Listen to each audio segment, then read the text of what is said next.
Good evening, everybody. Welcome to the July 19th, 2011 meeting of the Glendale City Council. Can we have a roll call, please? Council members: Manukian. Here. Najarian. Here. Quintero. Here. Weaver. Here. Mayor Friedman. Here. I would like to ask Councilmember Quintero to lead us in tonight's Pledge of Allegiance. Please rise. I pledge allegiance to the flag of the United States of America and to the republic for which it stands, one nation under God, indivisible, with liberty and justice for all. Please remain standing for the invocation.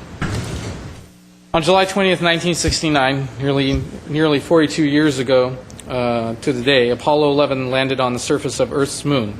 And the words that have been since immortalized in modern lore was one small step for man became one large step for mankind.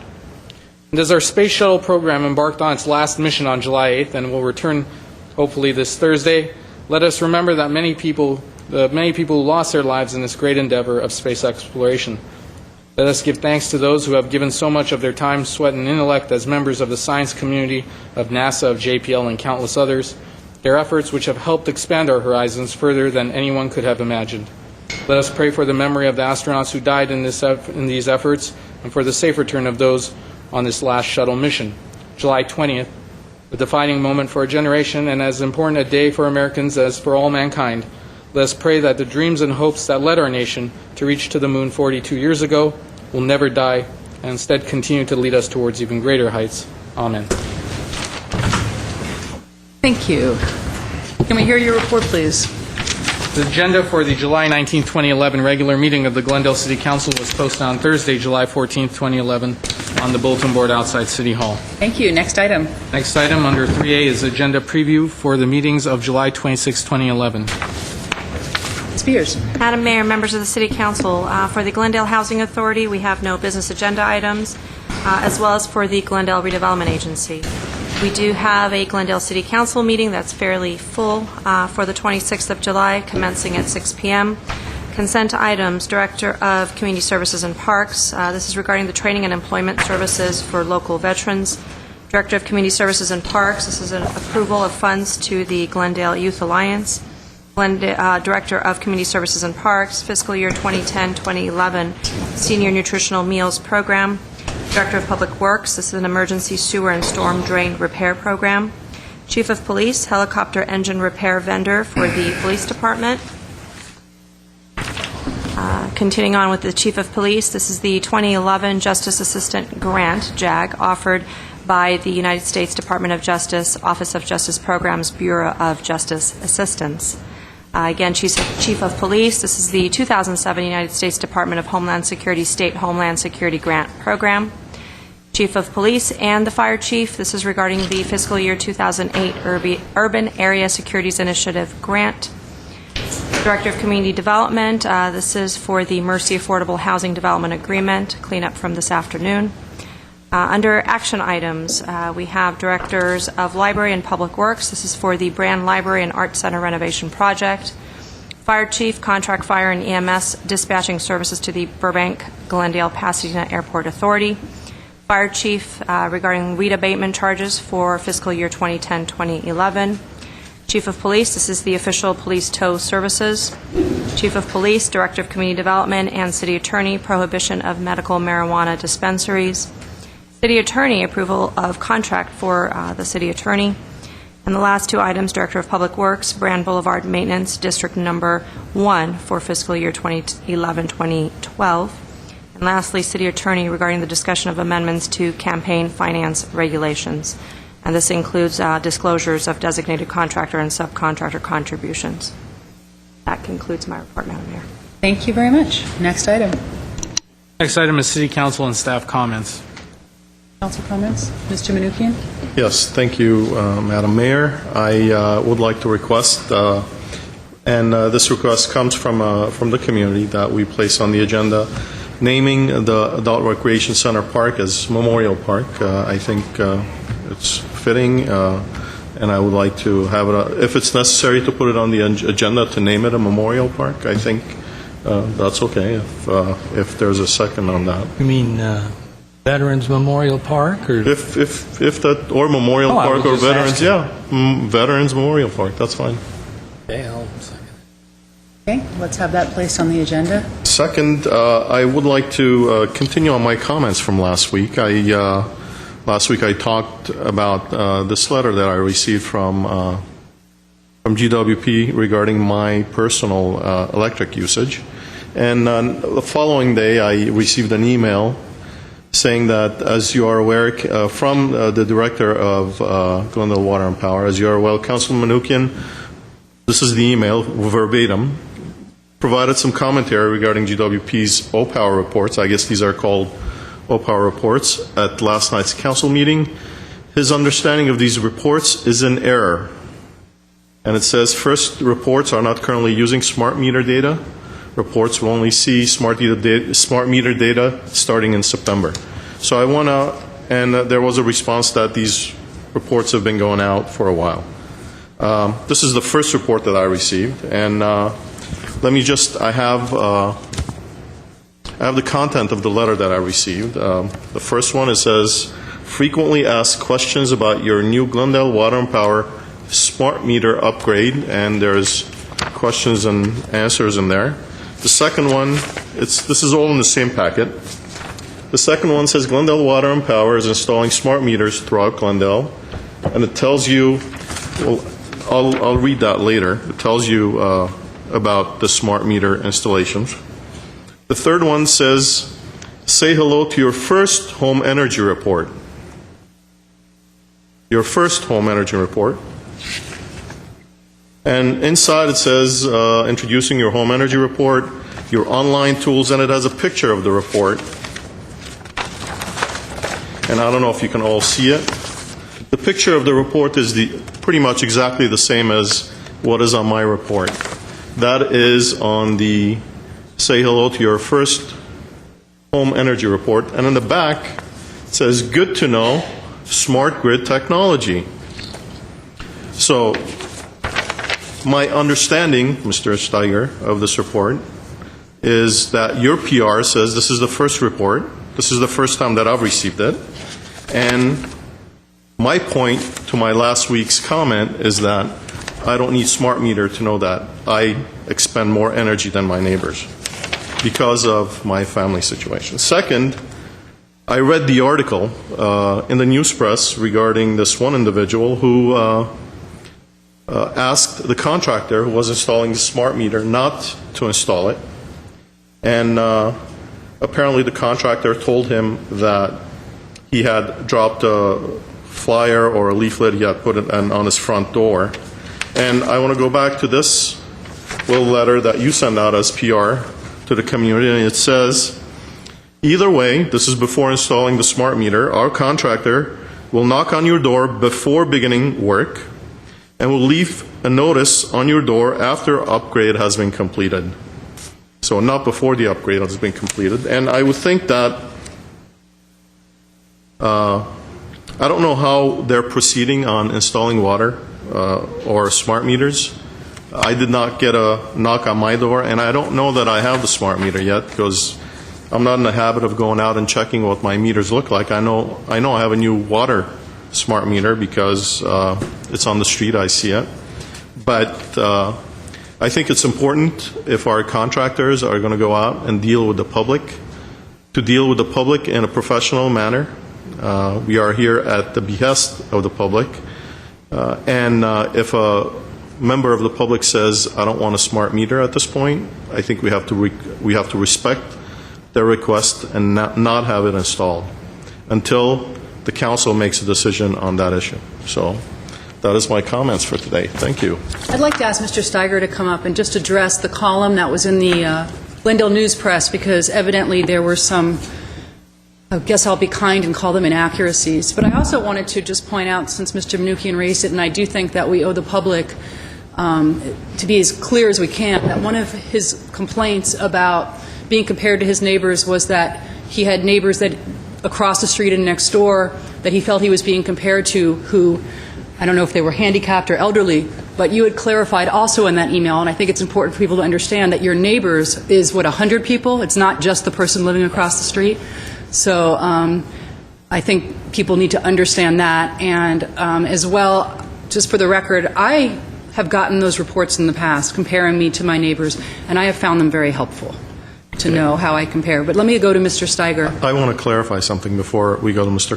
Steiger. My point last week was that I did not need a smart meter to tell me I use more energy. It's not a matter of my neighbors. It's not a matter of anything else. So I understand the issue about the neighbors, and I read his email, but it's not the neighbors. It's the smart meter that I have an issue with.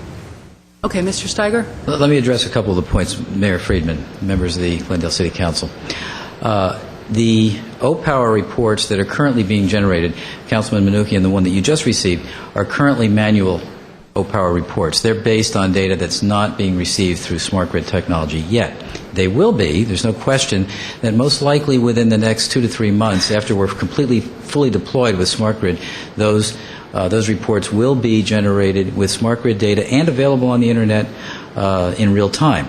So the ones you're getting now are not. They're being manually generated through the meter readings being done on a bi-monthly basis.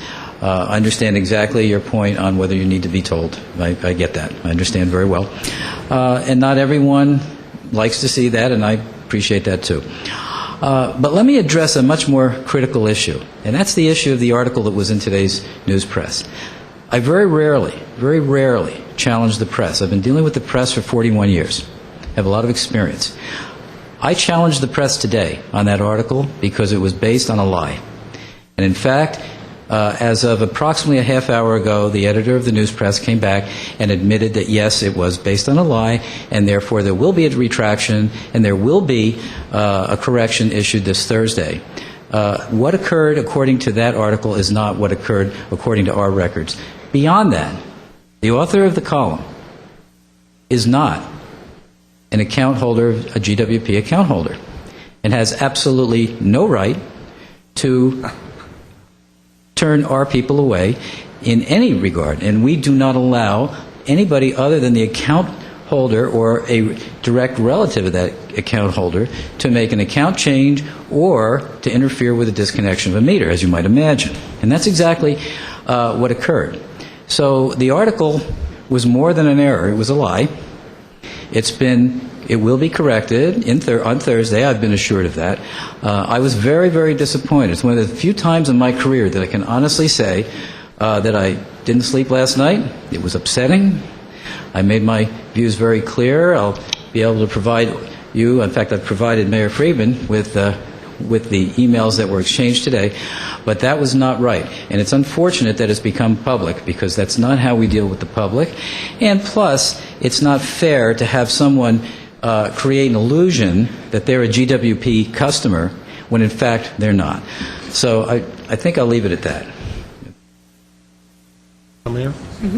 In light of the comments that you made, I'll retract my last statement, but my initial statements regarding where it says say hello to your first report, I stand by that. Thank you very much. Okay. Thank you. Comments? Mr. Najarian. Not that I need to get into this argument, but I've received those comparison reports for, I think it's safe to say, for years. And we've always disputed the accuracy and the level of usage by the neighbors and who composed what sort of uses the neighbors had, whether they were singles, large families, had pools, etc. I'm surprised that Mr. Quintero doesn't recall having received any to this point. Mr. Manukian has received his first one. I've had him for years. But, speaking of smart meters and the EMF issues, I've been getting a lot of headaches here up on the dais lately and heart palpitations. So, as a point of order, I'd like to know if we can turn off the RF signals here that these laptops and these other electronic devices use, because from what I've read, it's very difficult to segregate and to really measure the level of electromagnetic radiation that's a body can absorb, and some people are sensitive to certain frequencies and others have a certain tolerance to certain frequencies. So if we're being concerned about that, I would request that that these transmitters hanging above our heads here, the public can't see them because they're on the inside there. I mean, in all fairness and in all, not to be hypocritical, I think council or those supporting the right of individuals to opt out of smart meters should also respect my right, and perhaps we can do something away with these electromagnetic fields that are being bombarding us as we speak. What about the cell phones? Cell phones are bad too. If my cell phone is causing anyone a particular problem, I'll be happy to. I mean, it hasn't started since that laptop came on, and the maybe Apple, or I'm not sure if that's a Mac or whatever brand it is. Perhaps it causes more or emits more frequencies than the others. Your iPad hadn't bothered me because you've had that for a while, but maybe it's the cumulative effect. I understand it is a cumulative effect that goes on. So I think we should really look into that if we're serious about this issue. And certainly I take the concerns of the citizens seriously. I hope you all take my concerns seriously as well. Madam Mayor, That's all I need to say. Mr. Weaver? on a slightly different note, they said there was no Carmageddon Saturday, but there was, and it was on Brand Boulevard. 45,000, 50,000 people were on this side of town for a great event. A lot more people than were driving the 405, that's for sure. And our 45,000 were walking, so it was a great event. Thanks to all the staff that made it happen. So I know you were there, spoke. Which car did you pick? The shiny? Talk about that at the end. I picked a 1937 DeSoto, and it really was an amazing car, really kind of a car from the time when America was proud and built beautiful things, and not that we don't now, but it really exemplified, I think, that moment. It was an Art Deco car, and what I really liked about it was that the owner had done a diorama about the history of the car, and they had dug up old advertisements of the car, brochures, and so they had a whole history layout as well as, having this beautifully restored car. That's interesting. Mr. Manoukian? Yes, it's nice to be sarcastic about these issues, but it's interesting how people make these comments without really thinking what they think they're being funny, but it's not funny. To me, it's not funny. I have 3 children. There are many people who have children in their homes, and maybe you're not concerned about children, but I am. And these smart meters are on 24/7, and some of them could be on the outside of your children's bedroom. That could affect their health. Us as adults don't probably get that affected by it, but I believe that children do, and I would appreciate it that I respect your concerns, and I would appreciate it that you respect my concerns and address the issues instead of individual sarcastic comments about computers or such. I think smart meters do affect the health of the community.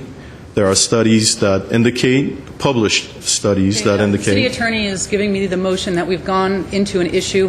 This is about council comments, not about debating the issue. And Okay. we're having a back and forth debate. So this will come back and we'll talk about it. It's funny how he didn't jump out of his seat when he was making these comments. And I didn't but jump that's out of okay. my seat as the first comments would be considered beyond brief either. But I think the mayor is correct. We're beginning to have some dialogue, and certainly that's acceptable if you want to agendize it. I'm trying to make a statement I made before during public comments regarding the studies that were published regarding smart meters. So. Okay, Mr. Quintero, did you have any comments? Yes, I do. I'm going to talk about water and electrical usage as well as cruise night.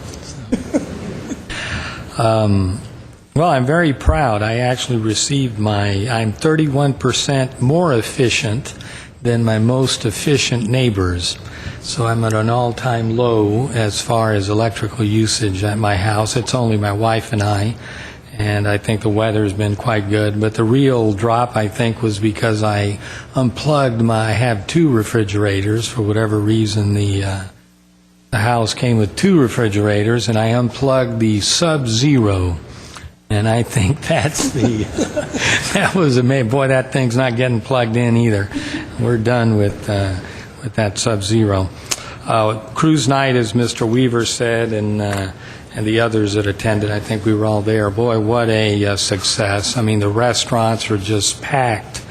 Every little mom and pop restaurant on Brand had to have had one heck of a afternoon and evening, because it was just full. And I started thinking, and it's the 18th year, I believe, and it was approximately 18 years ago that a couple of city employees, a couple of hot rodders that, I'll say it on camera, lost money every time they would buy a hot rod, fix it, and then go to sell it. And Mr. Howard's laughing. He probably knows who I'm going to mention. A couple of employees named Jim Patrick and Jose Feliciano, and that was their specialty: building hot rods and selling them for more, or selling for less than what they put in it. Anyway, this was started by the city employees, just a bunch of people that got together, and it's grown into what we have today. And of course, there were some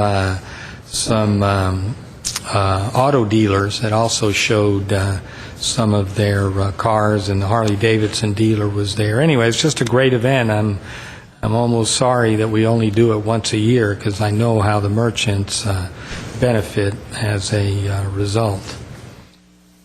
That's it.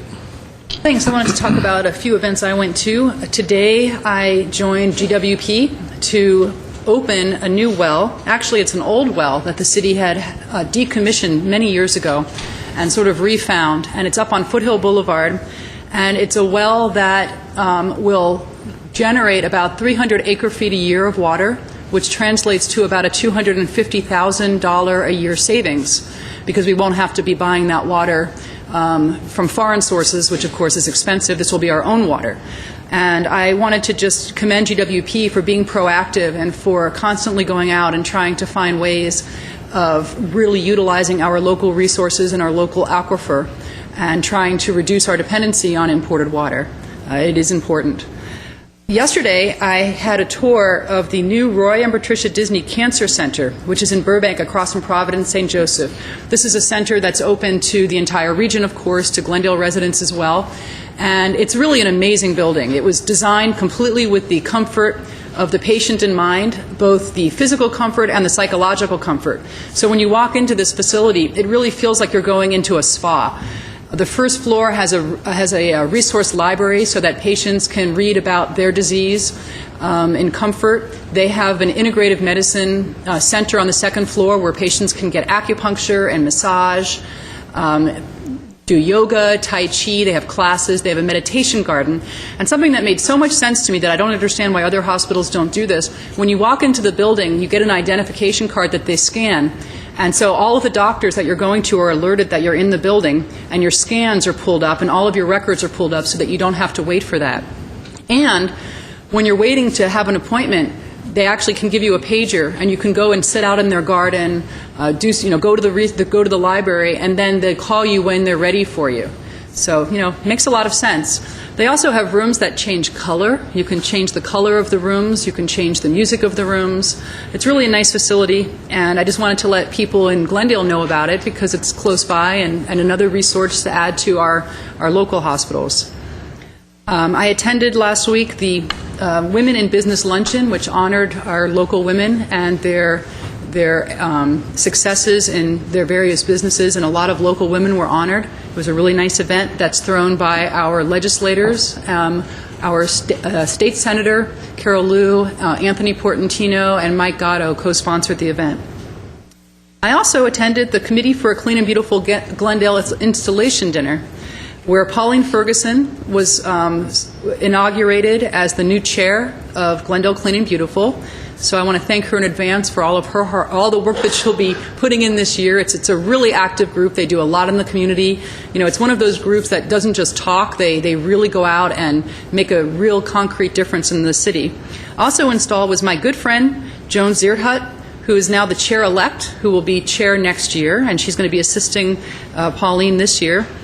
And I wanted to thank the outgoing chair, Jim Reichgelt, who did a great job this year with the organization, and of course all of the wonderful volunteers who put in their time. I know Margaret Hammond, who's here, is a member, and it's really a wonderful group.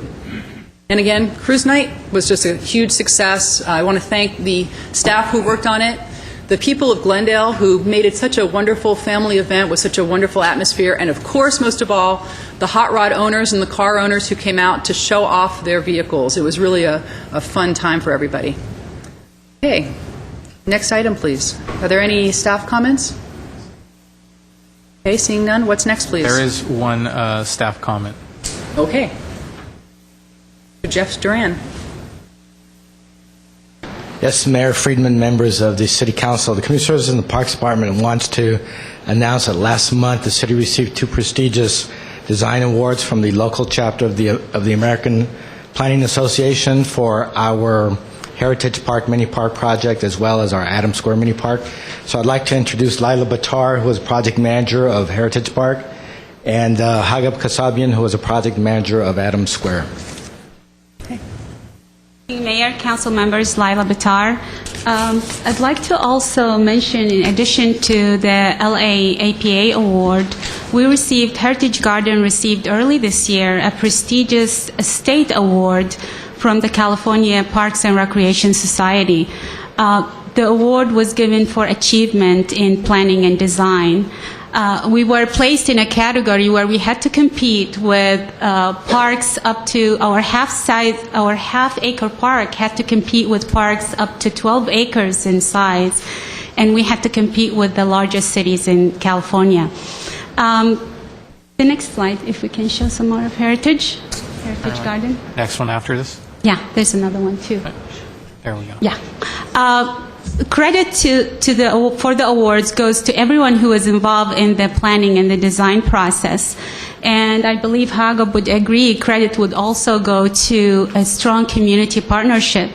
And especially credit goes to the City Council's vision in recognizing the significance of the historic resources on both of these sites. Glendale Heritage Garden with the 1913 Craftsman Bungalow and Adams Square Mini Park with the modern gas station, and directing staff to preserve them, restore them, and design the parks to celebrate them.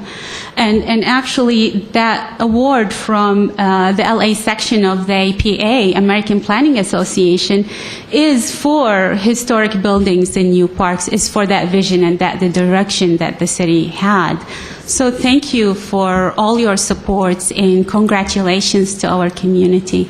And just for the viewers who haven't seen Glendale Heritage Garden, the park is located at Cedar and Harvard, the intersection of Cedar and Harvard, in the southeast section of our city, and the address is 141 South Cedar. Please visit the park. It has a wonderful drought-tolerant plant material, and get ideas for your front yard and your backyard. Thanks.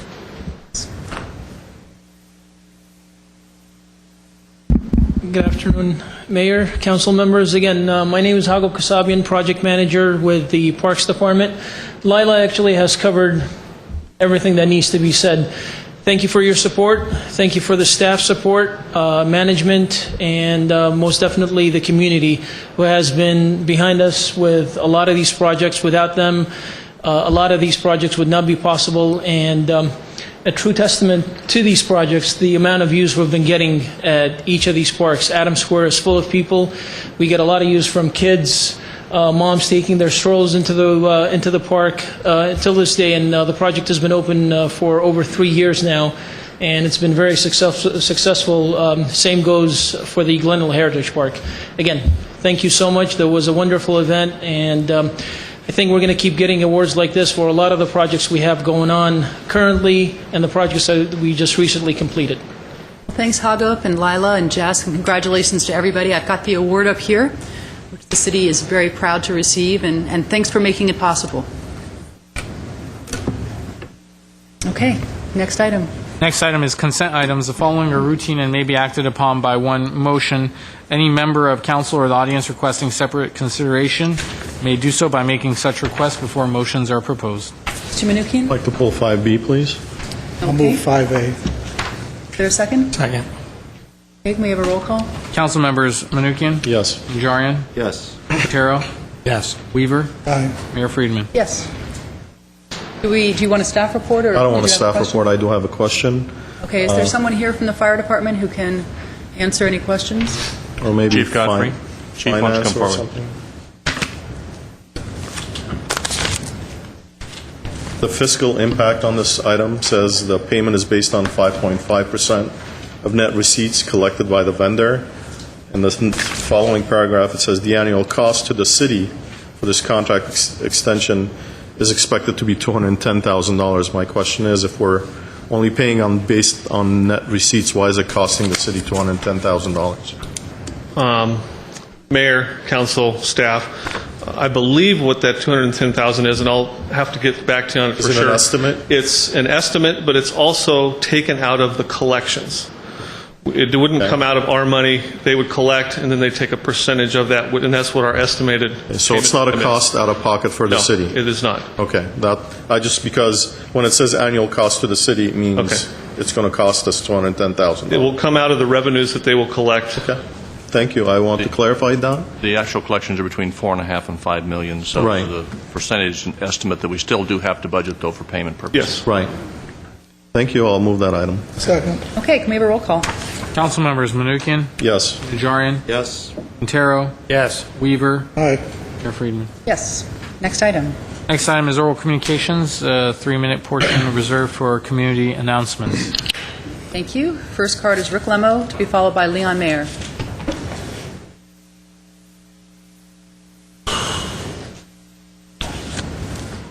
Good evening, Mayor, Council, and City staff. My name is Rick Lemo, Senior Vice President of Crusoe Affiliated, and I'm here tonight to announce a challenge grant that our company is putting forward. As I'm sure you've all seen in the newspaper, and we've gotten probably 3 or 4 emails on this subject regarding the Rose Parade float for the City of Glendale. It is our belief that the City of Glendale is a world-class city, and we hope to continue to make it so. But what we are putting forth tonight on behalf of Rick Caruso, our founder and CEO, and our company in the Americana brand, is a $25,000 challenge grant.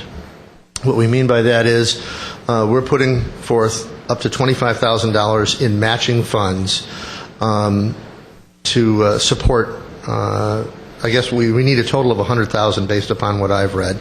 There's $50,000 there already. We're putting up $25,000 to get the remaining $25,000 and hopefully get us over the hump so that we can use the Rose Parade to let everybody know what a world-class city Glendale is. And that's our announcement tonight. We hope that you'll be supportive and remind people of that, and we hope the press will cover that. Okay. Thank you very much.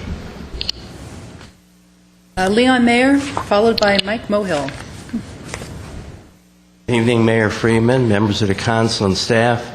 My name is Leon Mayer. I'm here from the Friends of the Glendale Library, and I'm here to re-announce that Vince Bugliosi will be here at the library on Wednesday, 7 o'clock, Central Auditorium Library.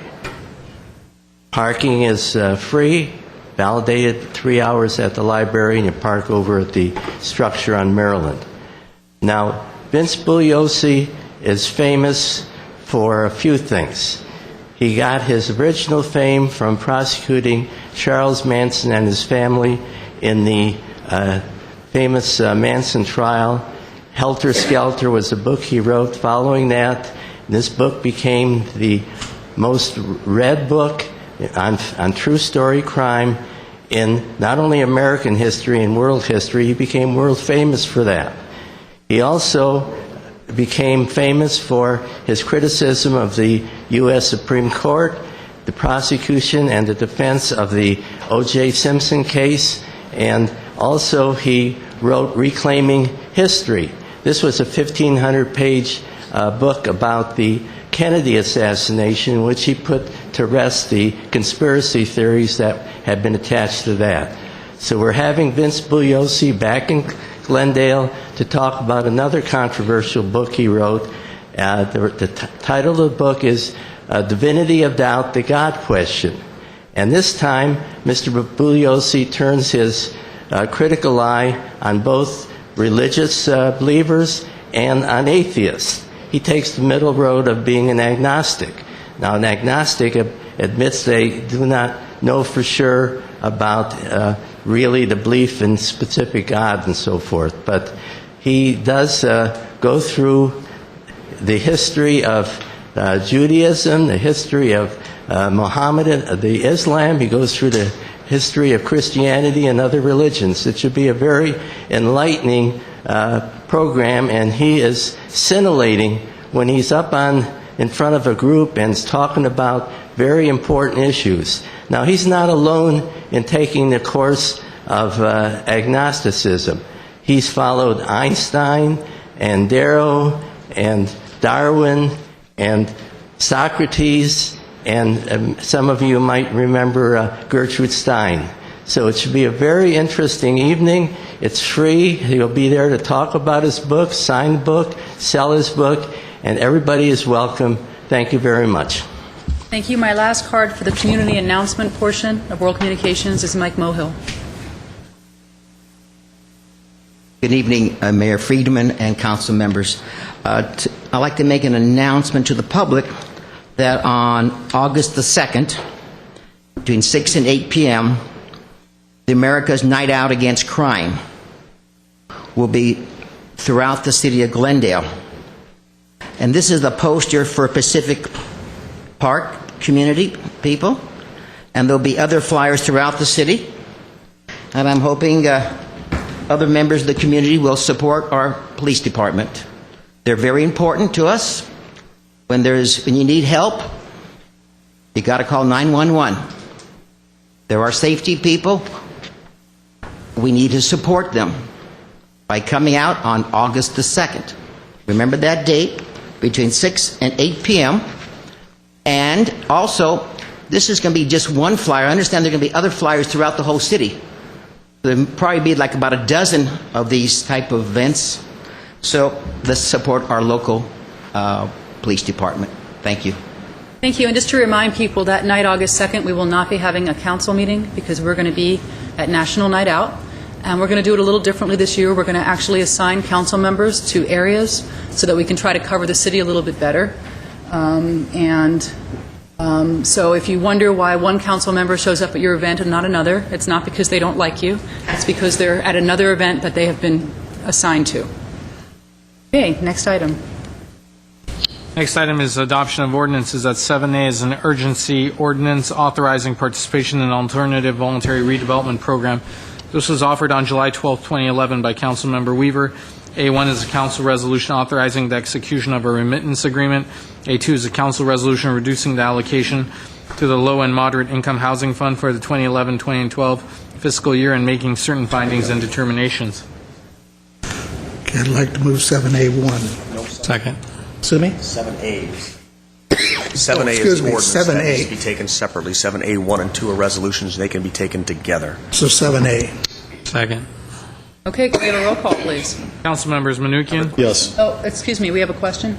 And the reason I raised this question is we were all aware of the lawsuit and the request for stay presented to the California Supreme Court yesterday. My question would be, what effect would a positive response from the Supreme Court regarding staying the legislation abolishing or the 2 trailer bills which give rise to this action, should we receive a favorable response, whether it's a stay temporarily or otherwise? Would we, I mean, I don't want to pay this money and then have the Supreme Court say, oh, well, by the way, everyone just wait. So how is the best way to deal with this pending action in the Supreme Court? Now, the payment wouldn't be made until next year, January, Actually, so... payment won't be made until October, I believe. It's October, January for the payment. So we still have a lot of time. October is the date by which an agency would have to declare whether or not it's going to submit to the extortion. So, to answer Mr. Najarian's question, do you think that The answer is this no will have any impact. No. But we could always come back and Yes. revise, Repeal this whatever we need to resolution. do to unwind. If there's a stay, it'll have no impact. If there's no stay, the litigation will proceed, in which case we'll need to make a choice at a later time whether we actually pay, and this anticipates that we will. Correct. Thank you. Satisfactory? Okay. So we have a motion and a second. Why don't we have a roll call? Councilmember Manukian, aye. Councilmember Najarian. Yes. Quintero. Yes. Weaver. Aye. Mayor Friedman. Yes. I'll now move 7A 1 and 2. Second. Okay, roll call. Council members Manukian, Yes. Najarian, Yes. Quintero, Yes. Weaver, Aye. Mayor Friedman. Yes. Okay, next item. Skip B. 7B was an ordinance in case 7A was not adopted. That can be taken off calendar. Thank you. Under action items, at 8A is Fire Chief regarding Glendale Hazard Mitigation Plan update. 8A1 is a resolution adopting the plan update. Okay. Do we have someone from staff to present this? Yes, again, Chief Godfrey. Chief?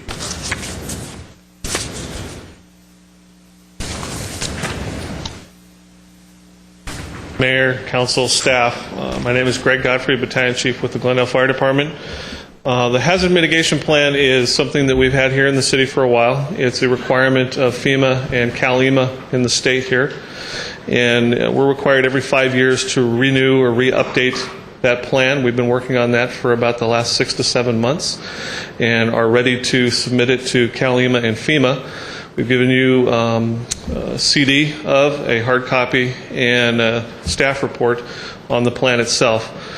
We are coming to you asking you to adopt that so that we can send it to CalEMA and FEMA for final approval, and then we will be compliant again for another 5 years. The hazard mitigation plan is a requirement, again, something that we have to have for grant approvals. I just actually got an email recently from CalEMA wanting to know if our plan was in process for updating because they were reviewing for grant requirements information to ensure that we were updating our plan. If you have any questions on the plan or the staff report, I'm here to answer those. Are there any questions for staff? Okay, thank you very much. I'll move 8A1. Second. Okay, roll call. Council members Manukian, Yes. Najarian, Yes. Quintero, Yes. Weaver, Aye. Mayor Friedman. Yes. Next item. 8B is General Manager of Glendale Water and Power regarding recommendation to declare the city-owned property located at 3445 Altura Avenue to be surplus property and to authorize a public auction of said property. B1 is a resolution of intent to declare a surplus and auction. Okay, Mr. Steiger. Mayor Friedman, members of the Glendale City Council. I'm here tonight to request approval to declare property located at 3445 Altura Avenue as surplus and move towards the disposal of such through a public auction. Just as way a little bit of background on the property. The property is approximately 29,000 square feet and until 2002 served as the location of the GWP New York electrical substation. In 2002, that substation was decommissioned. Subsequent to that, the property has been cleared of the substation. There's a small building left. It has been remediated in terms of any potential contaminants in the soil, and it's had a phase 1, 2, and 3 environmental study performed, and it's at this point clean. So we are asking for your approval to declare it surplus and to advertise for bids. Okay, are there any questions? Mr. Manukian. The 136 flyers that were mailed to the residents, what diameter or what radius were they included in? That's good. Christine, do you know that answer? 500? 500? 3 or 5. Councilmember Manukian, I'm Christine Godinez, Senior Assistant City Attorney. The property location was determined by the Planning Department. I don't know the exact radius, but it was any properties within the vicinity. There were only 130. The reason why I ask 136 seems like a low number. That's why. We can certainly find out that information for you regarding the It's either specific probably, parameters. as Mr. Weaver was saying, 300 or 500, right? It's usually 300 or 500 would be Okay. our normal radius. Okay. And there are no other uses we can have for this property other than, I don't like selling public property. It's always a point of contention for me because we spend so much money in acquiring property and we pay premium for it. It seems like a very bad time in the economy to sell any property at this point. Let alone a property that is owned by the city that is 29,000 square feet, from what I understand. And I do understand that it can be subdivided. I hope, if it's approved, I hope it doesn't get subdivided. But are there no other uses we can have for this property other than selling it? It's totally surrounded in residential. Not that we'd recommend for you. For example, there were discussions with the residents. First reaction was a mini park, which frankly we don't think is necessary, but the community even had concerns about that in terms of the implications of a mini park. In this case, you've got a piece of utility property that the best use from a neighborhood standpoint is to make it look like the rest of the neighborhood, single-family residential. No, I saw it. I saw it. You don't go back. Residential. There was also the issue raised about subdividing the property. Is there any way we can put a covenant on this property as we sell it to make sure that it is not subdivided, only one residential structure is? It's a 125 feet wide lot. I know, but That's double. Well, I understand, but it has to conform to the zoning standards for the neighborhood, the underlying zoning, so whatever they do there will conform with the rest of the neighborhood. I defer to the city attorney. I would imagine the city council, though, could place conditions on it for sale if you wish to, in terms of its future use. In terms that's of the question, can we? Although in this case, you've got almost a 30,000 square foot lot. That certainly, and if you look at the aerial of the neighborhood, there are other lots of that size where they have been subdivided with single-family homes. So, but anybody who might purchase it, unless you place a condition on it, then anybody who would purchase this would have to comply with our zoning code and building standards. The reason why I raised the issue is because a community member who lives there raised that issue.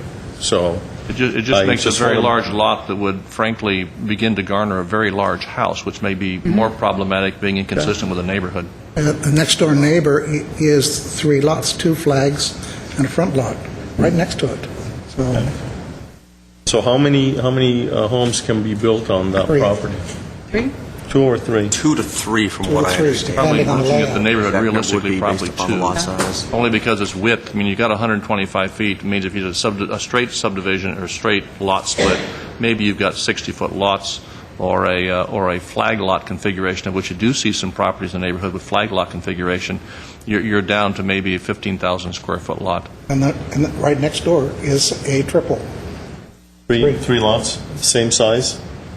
I Similar. didn't count it, but it's similar. No, but similar. Yes. So the neighbors can't complain because they're on. Well, I know, but it is a concern raised by a neighbor. And can we put a maximum number of homes that can be put? Maximum number of lots? Yeah. It's our property. I know the zoning has, but, I'm just raising the issue. We could put a maximum number of lots because it's our property. We could not restrict, if we're private property, we could not restrict a re-subdivision under the government code. But the question does become, though, given the lot size and the floor area ratio that would be allowed, you might end up with some very large homes It's narrower. if it were restricted There's 3. to either 1 or It's 2 even lots. narrower. We could definitely put 3 on there. There may be a We trade-off. can do a 2-lot like this. And let's not forget that any house would have to go through the design review process. Right. There's a lot of safeguards in there, and I agree that at 1 lot, you're going to get a monstrous house. Right. No, that's why, 2 lots are I think, 15,000 square feet. Is okay, although the individual who sent the concern about the lot, requesting that only 1 house be built on it, I understand his concerns, but I think 3 would be too many. And if there's a way of limiting it to 2, I would accept it legally. If legally it's not feasible, I understand. But Again, we could take another look. Because it's our property, we could put a condition on the sale, just like another private property owner could. Government code prohibits the city, as a government agency, from prohibiting re-subdivision of private property, but this is our property. So I think there's a possibility we could do that. And again, it's really a trade-off on the size of the house versus the number of homes. And as a parcel map, it would have to go before the Planning Commission to even determine if it would be approved. But if the zoning code allows, the planning commission can't say no, right? Well, the Planning Commission has some discretion in granting a parcel map, because that's what anything 4 units or less would be a parcel map, and they do have discretion to determine whether or not it's in the best. There's a number of criteria. Is it environmentally improper? Is it problematic from is it too dense? A number of other factors. They get to look at those and exercise their discretion in determining whether or not to grant or deny a parcel map. With a flat lot in an area like this, Can we limit the size of the house? Can we say you can only put one house on here and that house be 900 square feet? I think if we were beginning to look at things like that, we would ask that this matter go off calendar to begin to look at that, because I'm not sure the lot would be saleable at that point. Right. And to the extent that whatever decision we make on this could ultimately be appealed to us as a body, would we not have a conflict then at that point by having already made a decision as to what we're looking for on that lot? Well, at this point, if you were to incorporate within the bid documents the restrictions, that's fine. If you were just approving the sale, essentially go forward with the sale, once that sale is there, you would be sitting as an appellate body perhaps on an appeal of a denial or grant of a parcel map. But just saying whoever... Oh, wait, Mr. Quintero, did you have your hand up? Yeah, I would like to see us restrict it to 2 houses on this particular parcel. When you look at the map here, we've got 2 flag lots in the front house. Then the next parcel over, there's 2 houses, one at the front and a flag lot in the back. So I think that would be the best way to have this lot sort of conform to the neighborhood, and have the buyer, as he puts in his bid, understand that basically there's only 2 houses that are going to get built. Mr. Mayor, we're selling city property, and I'd like to maximize our return by letting anybody who's bidding on it determine if they can maximize their profit with only 2 larger homes or 3. I don't care. We want to get the most money for the city property we can get. Maybe he'll find 2 larger homes that maximize it. Maybe he'll see 3 smaller ones. Why restrict him when the whole issue is to get the highest bid for the property? I understand Mr. Manukian's concern, but I don't think that we're in a position right now to decide what's the proper size house, the proper number of lots for this neighborhood. We have a planning commission that is there to make these sorts of decisions in terms of any subdivision. We have a design review board that's there to look at the neighborhood averages and make a decision in terms of the maximum size of the house based on comparative analysis of other properties. And they're equipped and they're entrusted with making those sorts of decisions. And I have the trust in them that they will make the appropriate decisions when this property should come in front of them. But we don't have that information right now. We don't have the average house size for the area. We don't have the photographs of the area, and I just don't feel comfortable of us making that decision when we don't have that information. We have boards and commissions that this will come in front of before any approvals are given, and that's the time when the neighbors and the public will be notified and can come and give their comments about what size house they think is appropriate and how many houses they think are appropriate.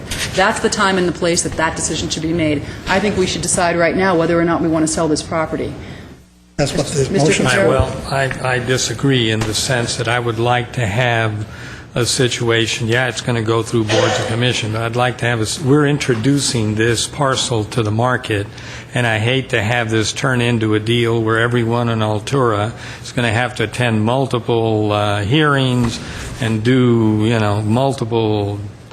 jump through multiple hoops to try to keep a developer from going in here and building something that doesn't conform. So for me, it's like heading that developer off at the pass.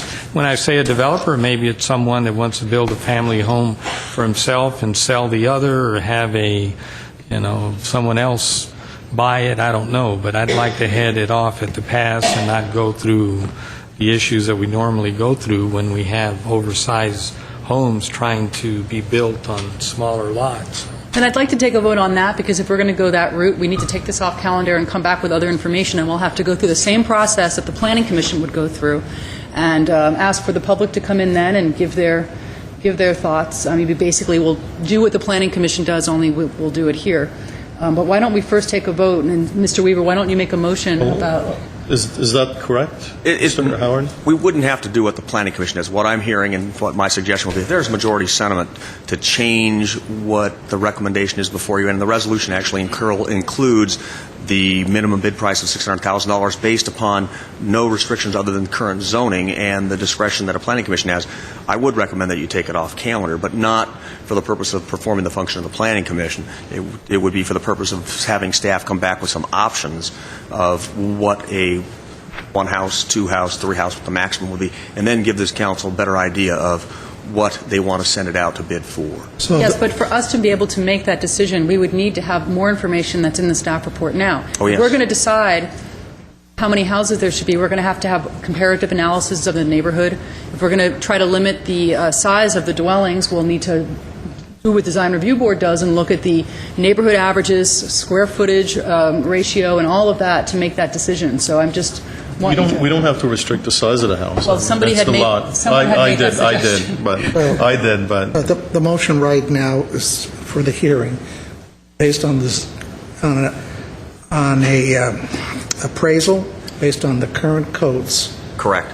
Essentially, it's to what go was the forward. appraisal based on? How many homes was it based? Based on the current code, which would allow up to 3 homes. Okay, Doesn't mean it's going to be 3. Just a moment. I think there were comments over here. Mr. Starbird? Go ahead. Just mean up to 3 homes. Doesn't mean it will be. That's what the appraisal is based on. So why not? I'll make a motion, and if it passes, fine. If it doesn't, well, we move on to the next chapter.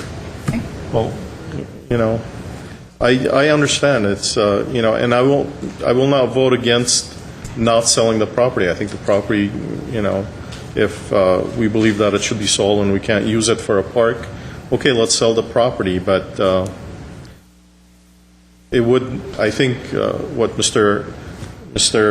Quintero said is correct. Heading this off at the pass is the best thing to do before we have the issues that we could be facing in the future, and it would be, I think, prudent to limit the number of houses on this lot. But Can I make a motion? We'll just find out where we are. Are there any other comments first? Mr. Najarian? Just to reiterate, I have a problem if we make a decision, Scott, as to what we think this lot should be developed at, and on the record, at some point it comes back to us as an appeal. I don't know how we can give that appellant a fair shake, because we've already made up our mind, we've discussed it, and we've made a decision. I think it would be unfair to that other party, the ultimate purchaser, to come back to this body having already made a decision as to what size, as to how many lots that we would like that to be put down in there. I just think it's an equity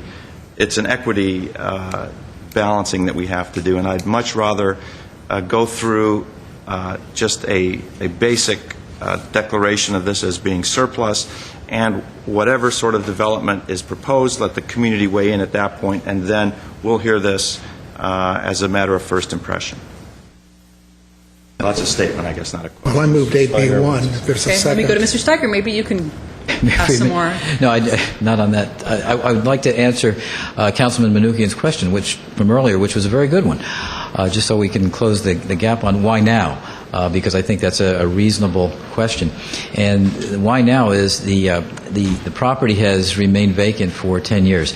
We spend now about $10,000 a year just in maintaining the property, and we've had to do mitigation and other repairs. So in the 10 years, we've spent probably over $150,000. So we want to end that. So reasonable, accepted. Thank you. Okay, so I'll second Mr. Weaver's. Mr. Howard. Madam Mayor, members of the council, just some technical changes to the resolution. There's some clerical errors. On page 1, under paragraph 2.1, the date should be Tuesday, September 6th, 2011, not September 6th, 2001. And on Exhibit A, make sure I get that changed, it lists the APN number as 5605-015, and it's actually 5606. You have a copy of the amended resolution and Exhibit A in front of you, and I would recommend that any motion to adopt this resolution and the exhibit attached be so amended with the new and different dates and APN number. We can do a roll call.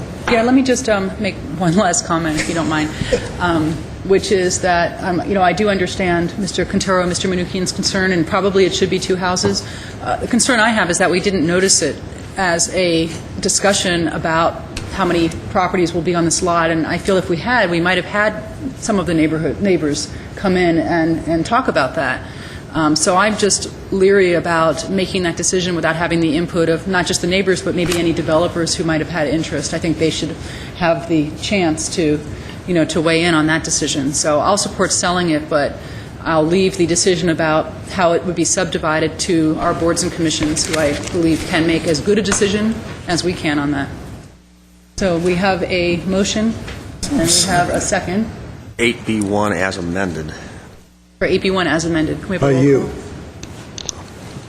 Roll call, please. It's on the record. Council members Manukian, Well, I do believe that the property should be sold, but I will vote no on it because I believe it should be restricted to the number of 2 lots. So I will vote no on it. Thank you. Jarian, Yes. Quintero, No. Weaver, Aye. Mayor Friedman. Aye. Thank you. Next item. 8C is Director of Human Resources regarding Memorandum of Understanding between the City of Glendale and Glendale Police Officers Association. At C1 is a resolution approving and adopting the MOU commencing July 1, 2011 through June 30th, 2012. Mr. Doyle. Madam Mayor, members of the council, the item before you is a resolution approving a one-year memorandum of understanding between the city and the GPOA. As you know, previous MOU expired June 30th, 2011. Staff has been working feverishly over the past few months to come to terms with a new MOU. We began negotiations with the GPOA in March of this year and came to agreement a few weeks ago. As with all of the employee groups that we're negotiating with this year, our attempts were made to negotiate concessions as a means of helping the city get through major budgetary deficit this year. With regard to the GPOA, I'm very pleased to say that we were not only able to come to agreement, but the officers really did step up to the plate and offer up some very significant concessions as a means of helping the city through the budget deficit. Some of the features of this particular MOU include a 2% base salary reduction, increased employee contribution to the PERS employer share by 2%. The current amount that the employees are contributing is 1.5%, and this agreement would raise that to 3.5%. So between both the employee share and the employer share, the total amount that the employee will now be contributing to their retirements will be 12.5%. Additionally, a second-tier retirement plan, it will be part of this MOU, raising the retirement age essentially to 55, and increased contribution by employees to the medical component, medical insurance. In previous years, they had paid 50% of the increase. This year, the proposal is to have them pay 100% of the increase. And then on top of all of that, there's a major restructuring of the overtime associated with court time that will probably in and of itself save approximately $400,000. The entire package, this MOU, anticipates savings in the amount of about $2.2 million, most of that being general fund related. Obviously, we believe this is a very significant step for our police officers, and we certainly appreciate these concessions, and we certainly wholeheartedly endorse this deal and hope you approve it. So if you have any questions, I'd be happy to try and answer them. Thank you. Are there any questions? Questions? Okay, I will go to the public. I have 3 cards. First card, Herbert Milano, followed by Mike Mohill.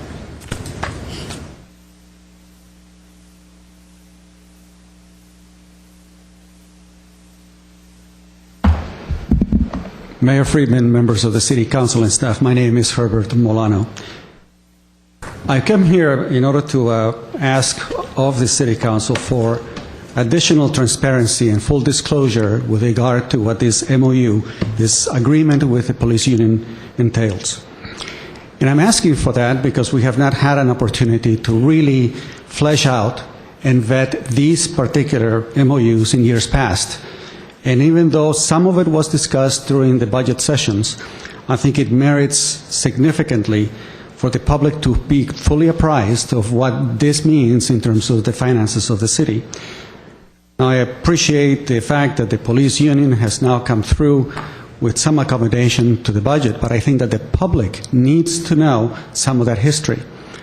Some of the history goes back to 1973, where it was used to be 2% at 50 for the pension, regard to the pension. It was changed in 1977 to the highest compensation. It was changed in 1997 to include unused sick leave.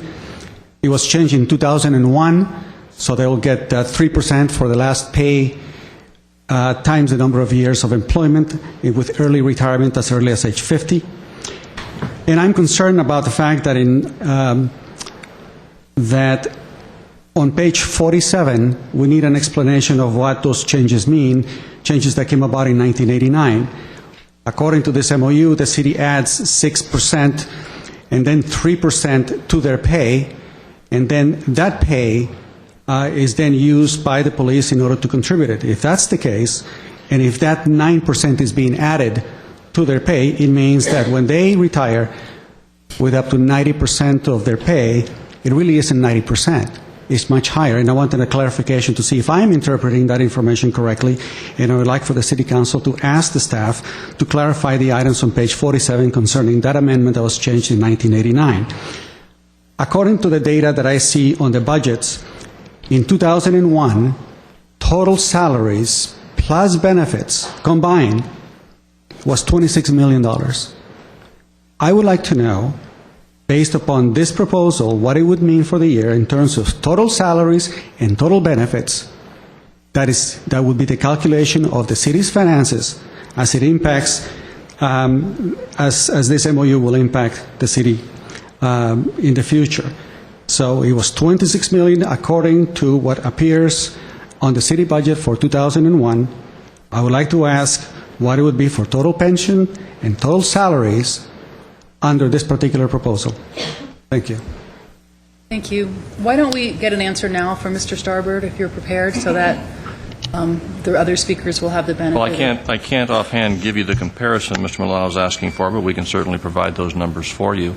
But I can respond to the first issue he raises, and that I think his implication is that although we say that the employees are picking up both the employee share of PERS and an additional 3.5 percentage points of the city's contribution to PERS, that somehow we are adding that back into the salary. We are not. Irrespective of what is said in the MOU, and the Section 3 on page 48 of the MOU references that addition for the purpose of salary and compensation comparisons. And that's where we attempt to achieve a comparison of apples to apples. If we look at other cities, and those cities do not, and those cities do pay the employees' portion, then for the purpose of comparing compensation, we make an adjustment either to theirs or to ours, so we're comparing apples to apples. The salaries that we publish is the same salary that we report to PERS, for which the employees now pay their full share, or 9% in police. There's no adjustment to that. And they now pay 3.5 percentage points of the city's required contribution for PERS. And I will tell you, Mr. Milano is very good at research. Find me another city in Los Angeles County where that level of percentage is contributed by the employee, and I will be very surprised. Because I will tell you, in Los Angeles County, my view is you will not find another city where the employee is paying the employee's full share and 3.5 percentage points of the employer's share. That's very unique, I believe, in the state of California. And it shows the extent to which all of our employee groups, because that applies now to every employee group in the city, our employees pay the full PERS for the employee's portion, and now every employee is picking up a portion of the employer's cost. That is very unique in the state of California. There's no double salary schedules. There's not one salary published to the public and one salary published to PERS. The schedule of salaries is what those percentages are based on. Okay, thanks. Let me go back to the public. Mike Mohill, and then my last card is Richard Espiritu. Madam Mayor and council members, my name is Mike Mohill. The MOU between the city and the GPOA, where it states the GPOA is contributing 9% of their salary to the PERS account, is untrue. because on page 14 and 15, Section D, paragraph 3 states, quote, "The city shall pick up these mandatory contributions according to Section 414H2 of the IRS Code and page 148.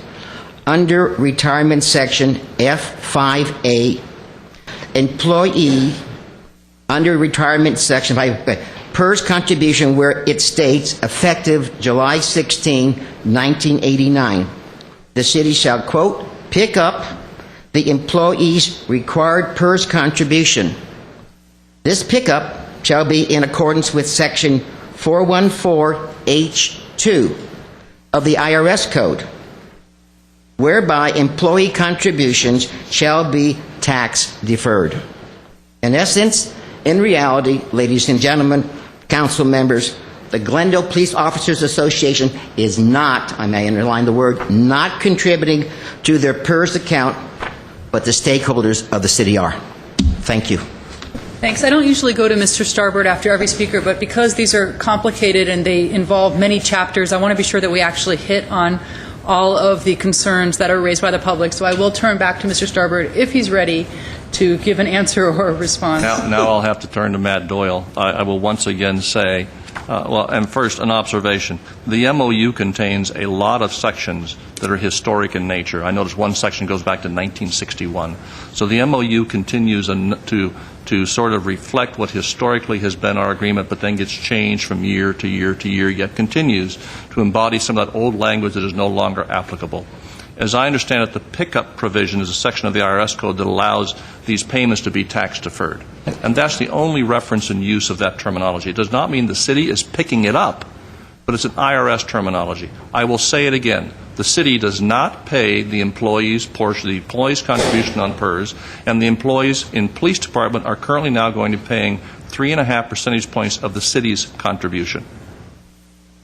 I don't know how much clearer than that I can be. Madam Mayor, I have nothing more to add to that. That's absolutely true. 414H2 of the IRS Code requires that statement be made as an employer contribution in order for it to be pre-tax. But the term pickup does not mean the city picks it up.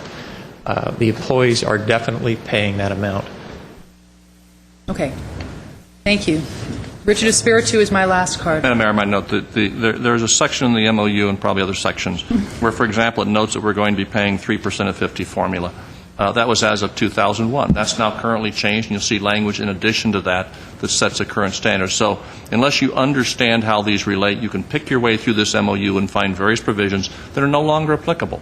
In this case, I can't be any clearer. The pickup component is what allows these items to be tax deferred. The employee is paying the full 9% now plus a portion of the employer's contribution. And once again, I think you will find Glendale among a very small number of cities in the state that now have that level of retirement costs as a burden on our employees. Thank you. Mr. Espiritu? Good evening, Madam Mayor, members of the City Council and staff. I am Richard Espiritu. I did not have a real good chance to review the MOU, but I did notice one thing, is that there is a differential for being proficient in another language. I kind of tend to agree with that. However, here in the city, and at the meeting last night, at the GPAC meeting, Chief Ron DePompa made the statement that they are looking at people who are proficient in the Armenian and Korean language. I understand that, and I understand the reasons for that.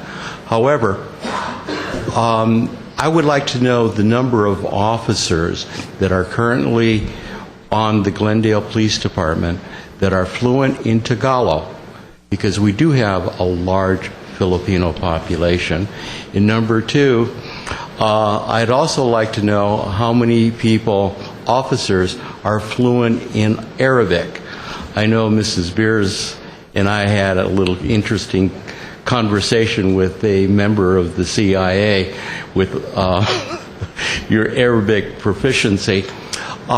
We have an increased population in the Arabic community now, and I'd like to know how many officers are fluent in Tagalog and also fluent in Arabic. Thank you. Okay, thank you. That's my last card. Are there any comments from council? Mr. Manoukian? Yes. I had requested at one point that these employee negotiations be done in public. However, that did not go through. If it had, you would know that this council went through weeks and weeks of negotiations with Glendale Police Officers Association. I think a lot of information was exchanged. Although today we see approximately $2.2 million savings for the general fund, but we started off at over $3 million that we try to push the Glendale Police Officers Association. I think that they skipped a heartbeat when they saw our first numbers. But I do appreciate their efforts. I think the negotiations were done in a proper manner. I was part of the negotiations, and I think they stepped up to the plate, and I appreciate that. And I have to say that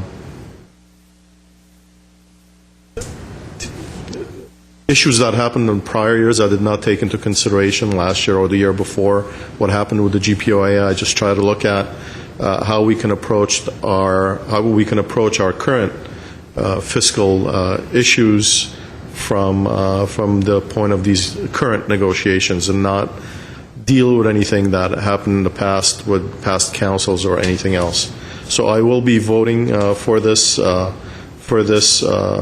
item 8C, and I think this council as well as staff put in a lot of hours and a lot of effort into this memorandum of understanding, or this resolution of this particular negotiation. So I want to thank everyone, and I also must say that I did push quite a number of issues in closed session. I wish it was in an open session so the public would see the real negotiation, but I'm satisfied with the results that we have so far. Thank you. Thank you. Mr. Weaver? Well, I can only comment to the last speaker on one issue. He talked about how many police can speak Tagalog.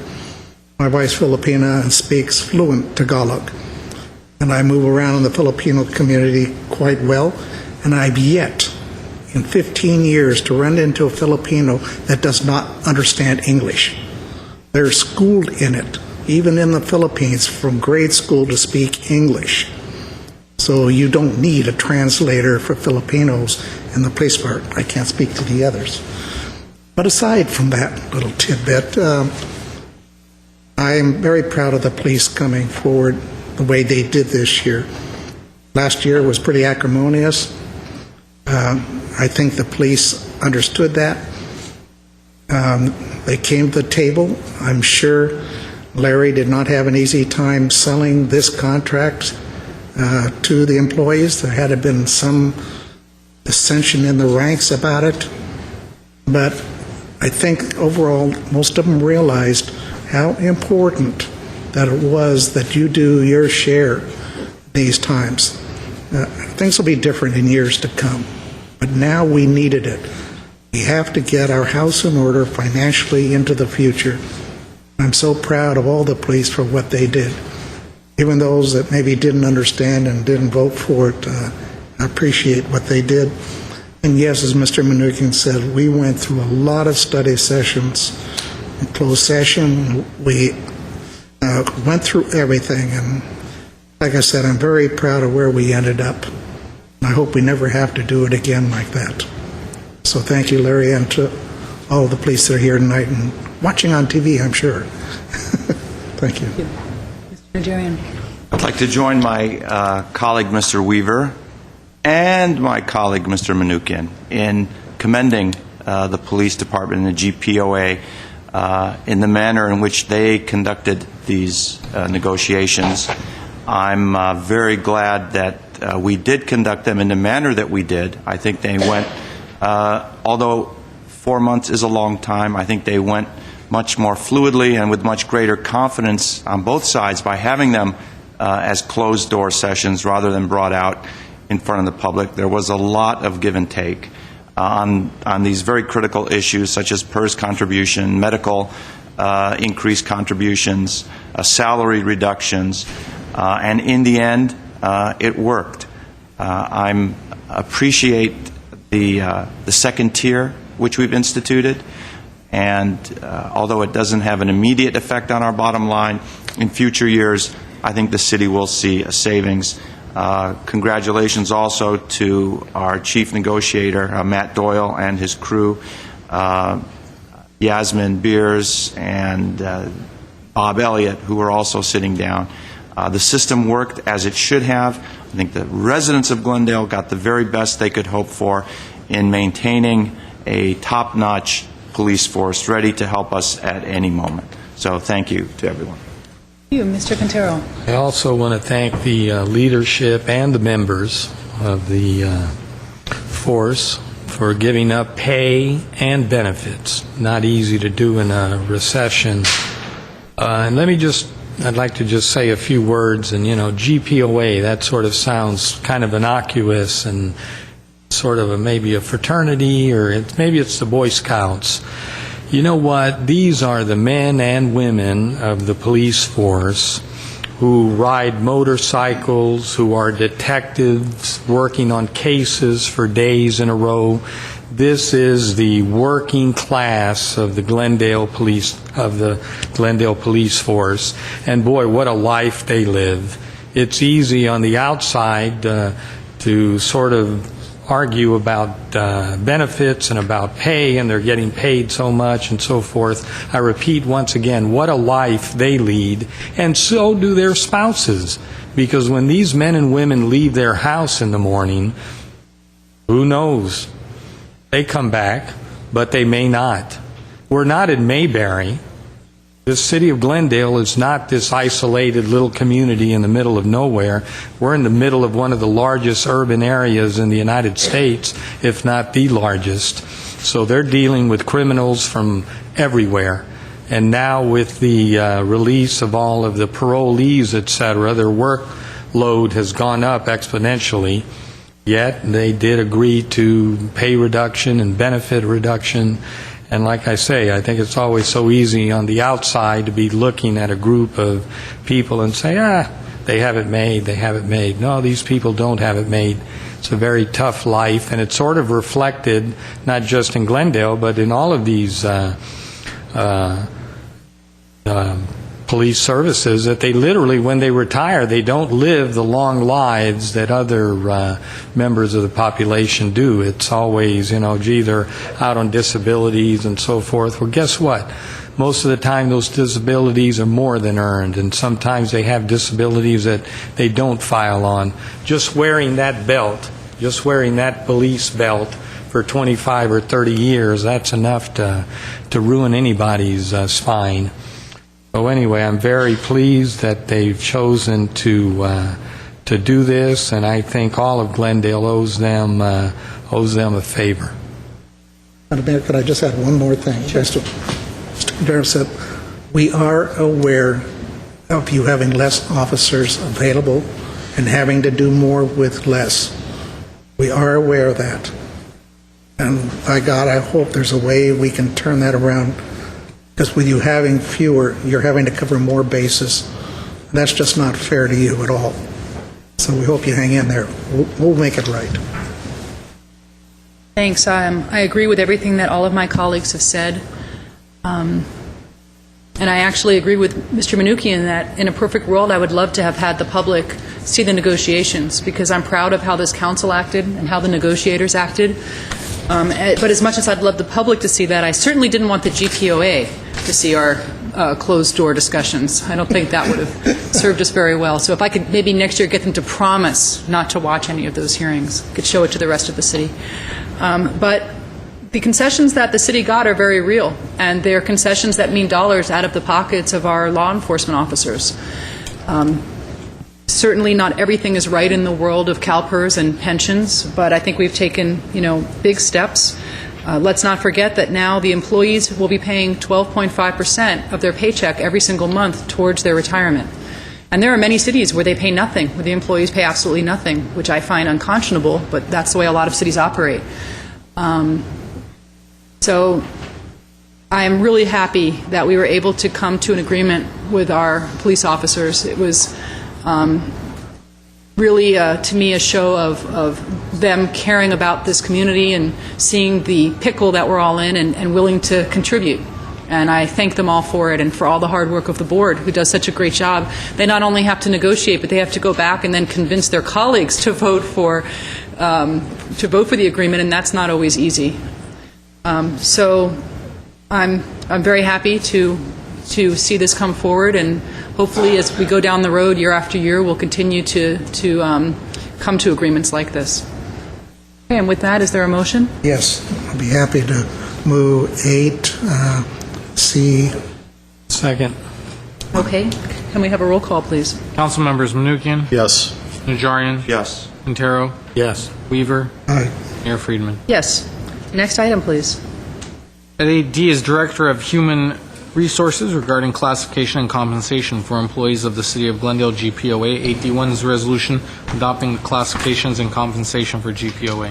Hey, Mr. Doyle. Madam Mayor, members of the council, this item is related to the previous item. Whenever there's any type of effect on salaries, we typically amend the classification and compensation resolution, and that's what this item is, showing the 2% pay reduction in base salary that the GPOA members took. That, if you have any questions, I'd be happy to try and answer them. You mean that proves that the police are getting less money now? Yes, sir. You didn't falsify to us that actually they're getting 9% more, eh? Oh, Okay, good. any Glad to hear that. questions? Okay, thank you. I do have a card. Let me go to the public. Mike Mohill.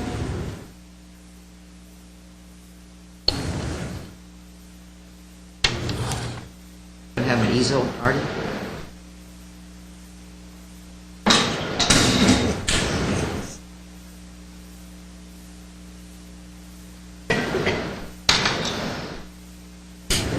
Camera see this?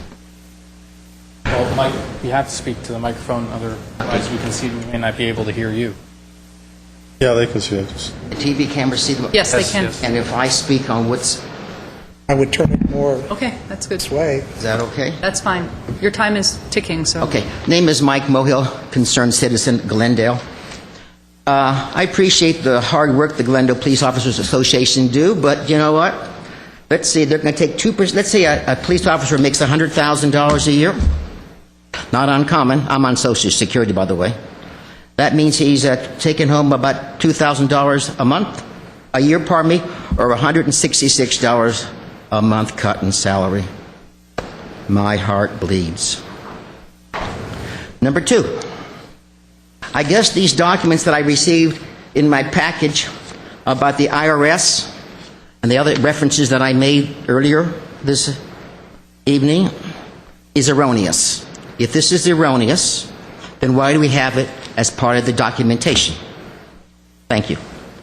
Number 2, let's talk about pensions and how it affects us all. If a police officer is making the formula is 3%, 50 or 55, and his income is $200,000 a year. The way the city does the calculations is 0.03 times 20 years of service, and let's say his 3 years of cumulative working is $120,000. Excuse me, I'll go back. It's $200,000. His cumulative. Therefore, when he retires, he'll be getting a pension for life of $120,000 a year. If we take the same police officer working 20 years, income of $200,000, but the percentage this time is 2%. The formula comes out to 80%. It doesn't matter if the police officer works till 50 or 55. That's just being vested. The thing about it is the number of years the police officer works. This also includes safety people, general employees. It's all called the percentage times the number of years worked and the last years of working. So, I love my police and fire department. Right now we're talking about the police department. But you know what? The folks watching TV from here, a lot of them are pensioners. We haven't had a pay raise in about 3 years. And a pension does not come up to $100,000 a year or even $80,000 a year. Yes, I know they put their life on the line, but they volunteer for that, and they get paid well. But why must they take my arm off too at the same time? I don't want to sound crazy. I want to be cool and calm.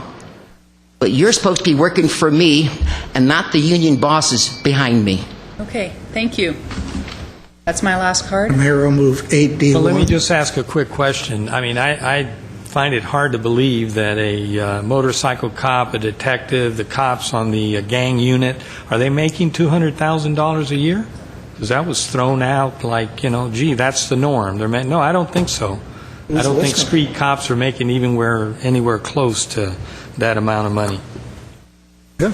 Is that a rhetorical question, or did you want staff to? No. Okay. Just an example. Okay, thanks. I just didn't listen. I'll move it 8D1. It's for classification. Okay, we have a motion and a second. Can we have a roll call, please? Council members Menuchyan. Yes. Najarian. Yes. Quintero. Yes. Weaver. Aye. Mayor Friedman. Yes. Next item, please. At AD is Director of Human Resources regarding Memorandum of Understanding between the City and the Glendale Management Association Police Sworn Managers. E1 is a resolution approving and adopting the MOU commencing July 1 through June 30th, 2012. Madam Mayor, members of the council, this item is a resolution approving memorandum of understanding between the Glendale Management Association representing the police sworn managers as well as the city. This group represents essentially the sworn police managers. That amounts to approximately 15 employees at the rank of police captain, police lieutenant. Similar to the GPOA, this group put forth a series of concessions designed to assist the city in its budgetary problems. The features of this memorandum of understanding are very similar to the GPOA. There's an additional 2% increased contribution to CalPERS, bringing their total up from 1.5% to 3.5% for a total of 12.5%. Additionally, these managers agreed to pick up 100% of the increased cost of medical insurance. In addition to that, they too agreed to the second tier retirement, 3% at 55. And probably the most significant element of this was really the elimination of all overtime for the employees at the rank of police lieutenant who received overtime, with some small exceptions. And those exceptions include emergency recall overtime and those associated with the SWAT teams. In addition to that, this group gave up the fitness reimbursement program that's available to managers, and a few other changes. There is one very small enhancement, and that involves an RHSP contribution that typically goes to a manager after 20 years of service with the city. This has been changed to go to a manager upon appointment to management. The purpose of that being that we want to encourage people, incentivize the option of promoting, and there is a similar RHSP benefit available to GPOA members, and they were going to lose that upon promotion to management, and we didn't want that to occur. But for the most part, we're dealing with, again, primarily concessions in this MOU, and to the tune of about $103,000 for this group of 15 employees. Again, this is a one-year contract, and again, we encourage your adoption of this MOU. If you have any questions, I'd be happy to try and answer them. Any questions before I go to the public? It's basically a similar contract as the GPOA? Yes, sir. Because it's their captains and lieutenants? Yes, this would be the group that supervises the GPOA. Okay. My first card is Mike Mulhill, followed by Herbert Milano. Marty, can I put up the easel? I'm sorry, I'm only a taxpayer here, And you're working for me, right? I was laughing at Artie, not at you. Don't worry. We all need exercise. Laughing with me, right? Laughing with him. Okay, fair. Good evening again, ladies and gentlemen, council members. My name is Mike Mohill, concerned citizen, live in Glen Oaks Canyon, been living in Glendale for over 33 years, and I've lived in the city of Glendale for over 60. Okay? So where do I come from? Well, the question Mr. Quintero said, $200,000 income. Okay. Let's say that same officer makes $100,000. I have the statistics here just for you, Mr. Quintero. Using the same formula, 3%, 50 or 55, that officer would have a lifetime pension of $60,000. And often these officers live between 15 and 25 years beyond retirement. And I'm on Social Security. Now, if we take that same officer and change the formula 2% at 50 or 55, that same officer would have a pension now of $40,000 for life between 15 and 25 years. Is that fair? Is that fair, Mr. Quintero, Najarian, Manukian, Weaver, Madam Mayor? Yes. Okay. Please, think of the people who have to pay the bills. They're Democrats, they're Republicans, Independents, Green Party people. Doesn't matter who you are. This isn't a Democratic or Republican issue. It's a matter of fairness. If the people back home who are watching me right now are mad at what they consider a good deal, write your congressman, in this case, write your council person, say to them, wow, you did the best that money could buy. The best that money could buy. Excuse me, I forgot. Councilman Quintero received retained campaign contributions from the Police Officers Association. So did Councilman Najarian, not Manukian. I don't think you did either, Mrs. Friedman. You did not receive a campaign contribution. Yes or no? I did. Did you guys give me money? I don't remember. Okay. But I know Mr. Weaver received a mailer from that association in the last election valued at about $8,000. They didn't send me a mailer for me for $8,000, or Mr. Councilman Manukian or the other candidates. They got the best that money could buy. Do I have passion? Some people say I have too much passion. I don't know. I don't want to sound angry. I want to be calm and cool and collective. But when I get my Social Security check, it doesn't go very far. Thank you. Thank you.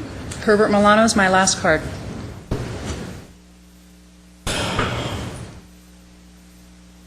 And Mr. Mohill, can our city clerk take the easel away now? Sure can. Okay, thank you. Mayor Friedman, members of the City Council, my name is Herbert Milano. You know, it is not an easy thing to come before you to ask for some additional accountability from a police department for whom so many people feel they are dependent on for their safety. I have personally had a couple of instances where I depended heavily on the actions of a lieutenant here within the police department, and he came through with flying colors for me. It was a very, very trying time.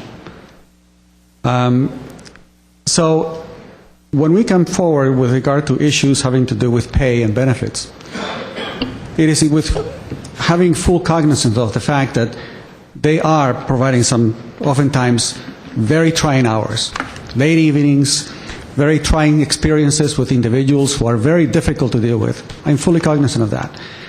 And that is not what is at issue here. Because I also have experiences in watching my brother retire from the military, and he's nowhere getting anywhere close, even as an officer, from what this particular pension benefits provide. And it's the combination of that. When the city provides a salary, and they provide these benefits, the whole amount, both of these piles are paid by the taxpayer. And it is those trends that are problematic. And what is problematic for us now in the last 3 years is the guarantee that the city makes with regard to assuring that CalPERS provide that 7.75%, irrespective of what happens with the stock market, real estate, or whatever other investment CalPERS makes. And that's the problem. And that is what is hitting this city so significantly. That part of the agreement that allows those investments of which you have no control to be guaranteed by the taxpayer, that you voted on our behalf because I'm a city taxpayer. That's the problem. And that combination of those two, if you compare it this year versus 10 years ago, we're talking about tens of millions of dollars more that doesn't go into the infrastructure, doesn't go into school programs, let's say, for after-school programs for kids that we could provide, opportunities for jobs. We go without a significant amount of lack of infrastructure investment because of it. That's the other side of it.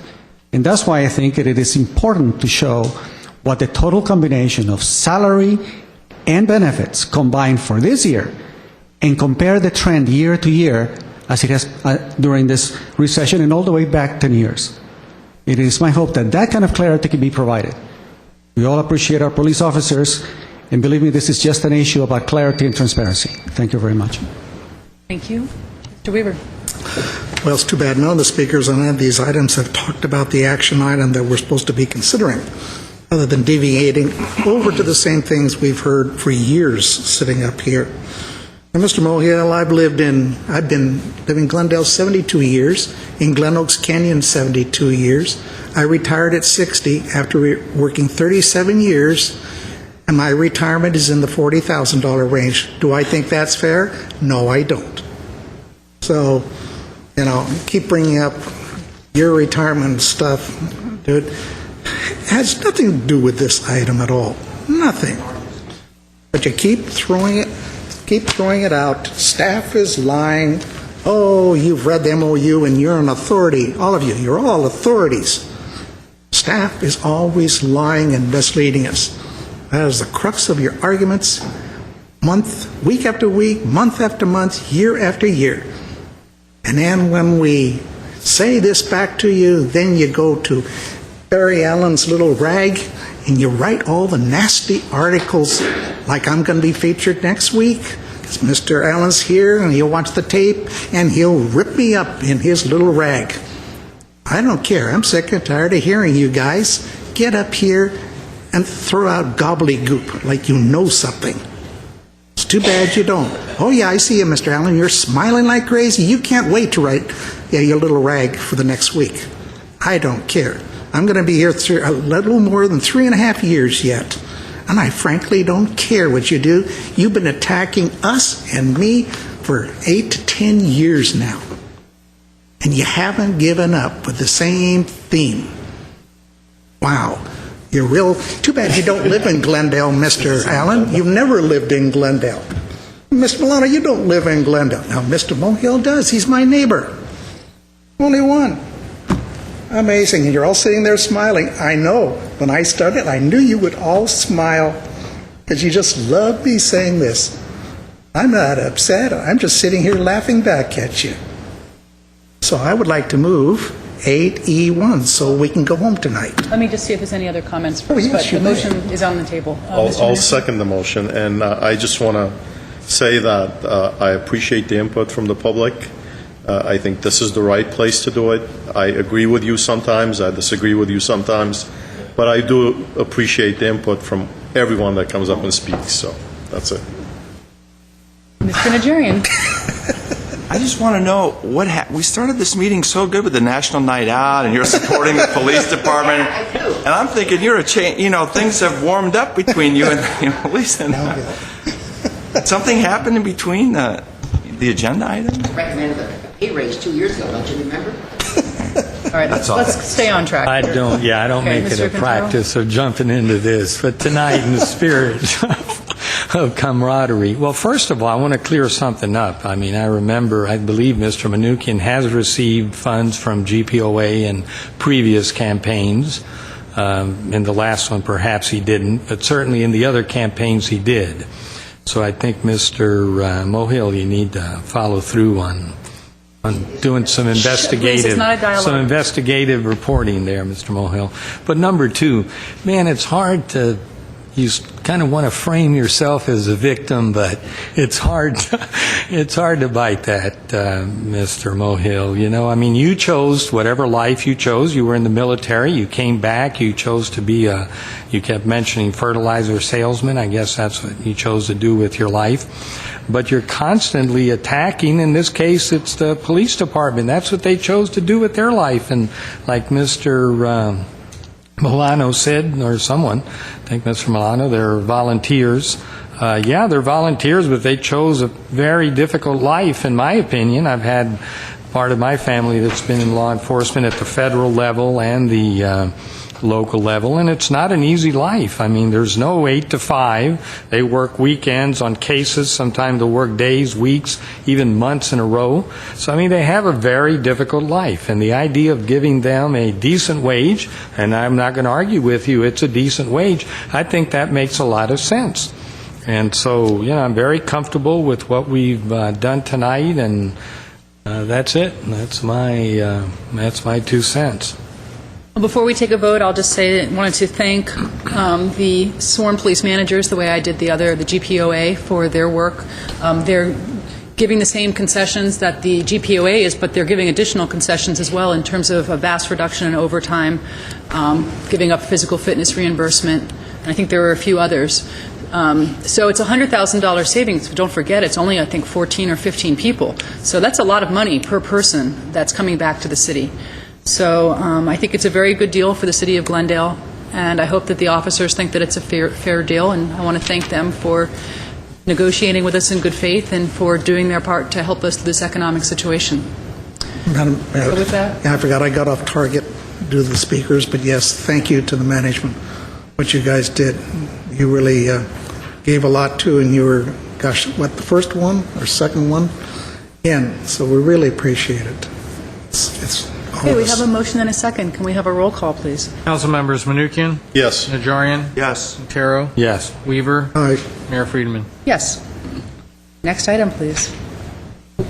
Next item on the agenda brings us back to oral communications, the 5-minute portion. Discussion is limited to items not a part of this agenda. Each speaker is allowed 5 minutes. Council may question or respond to a speaker, but there will be no debate or decision. And the city manager may refer the matter to the appropriate department for investigation and report. Thank Mayor? you. Yes. I'm excused. I made an appointment at 8 o'clock. I thought we would be out of here early. Okay. Mind if I'll watch it on TV tomorrow. Thank you. Thank you, John. Okay, Herbert Milano is my first card, followed by Anahi Panagian.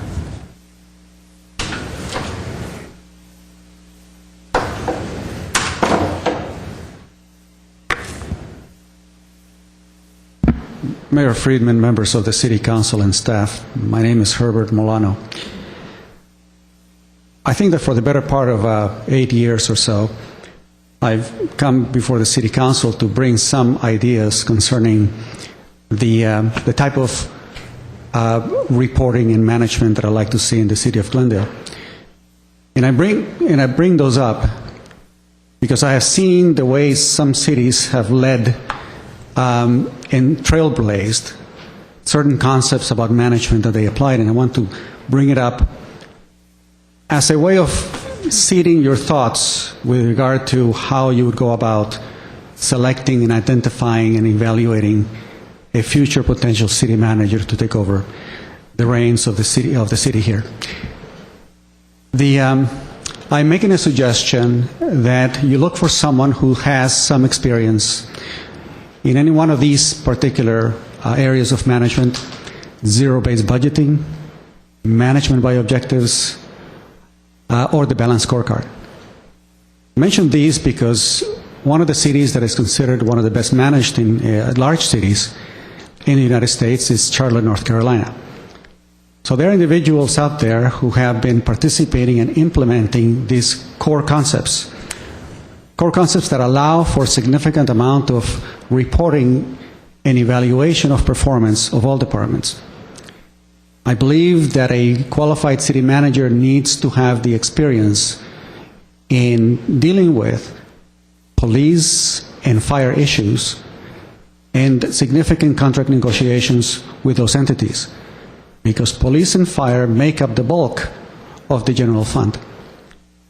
I believe that you need to bring in someone who has experience with a utility management to help in overseeing that. So when you look at these particular requirements, you figure out who in the world will help you select the right type of manager to come in and direct the city that will have some pretty tough financial situations in the coming years because of the issue that I bring up again and again. It's the losses in the CalPERS pensions and how that impact the city. I make the suggestion that perhaps you could engage city managers from other cities that are now retired that have shown a significant history of dealing with the types of issues on transportation, police, fire, utilities, and that can come together, perhaps, say, a few of these managers who could be hired as a group to help you identify the right individual that would lead this city in the very tough economic times you're going to find the next few years. I don't believe that you have that level of experience once Mr. Starbird leaves that can have across the board that type of experience that allows you to be able to choose within the city. I think that you need a certain amount of independence as well. Because all the history of being first a beneficiary of the Glendale Management Association and all of the arrangements that was done with the city puts them in a position to still be, to some extent, subservient to or accountable to the current groups that exist. I think you need somebody who's independent. So that is my suggestion. I think that the city needs to bring forth accountability to a whole new level and a real definitive effort to figure out how to control the burgeoning budget increases that we've had in the past 10 years. Thank you very much. Thank you. Anahid Panagian, followed by Barry Allen. Good evening, Honorable Mayor Friedman, members of the City Council, the staff, and the audience. My name is Anahid Panagian. Since 2007, I have presented before the city meetings the photos evidence of being harassed by the tenants Unit B. The couple play leading role in the building, agitating the other tenants against us because we are exercising our legal right against harmful acts such as parking and smoking violation. Their purpose is to disturb the quiet enjoyment of our tenancy, to move us out.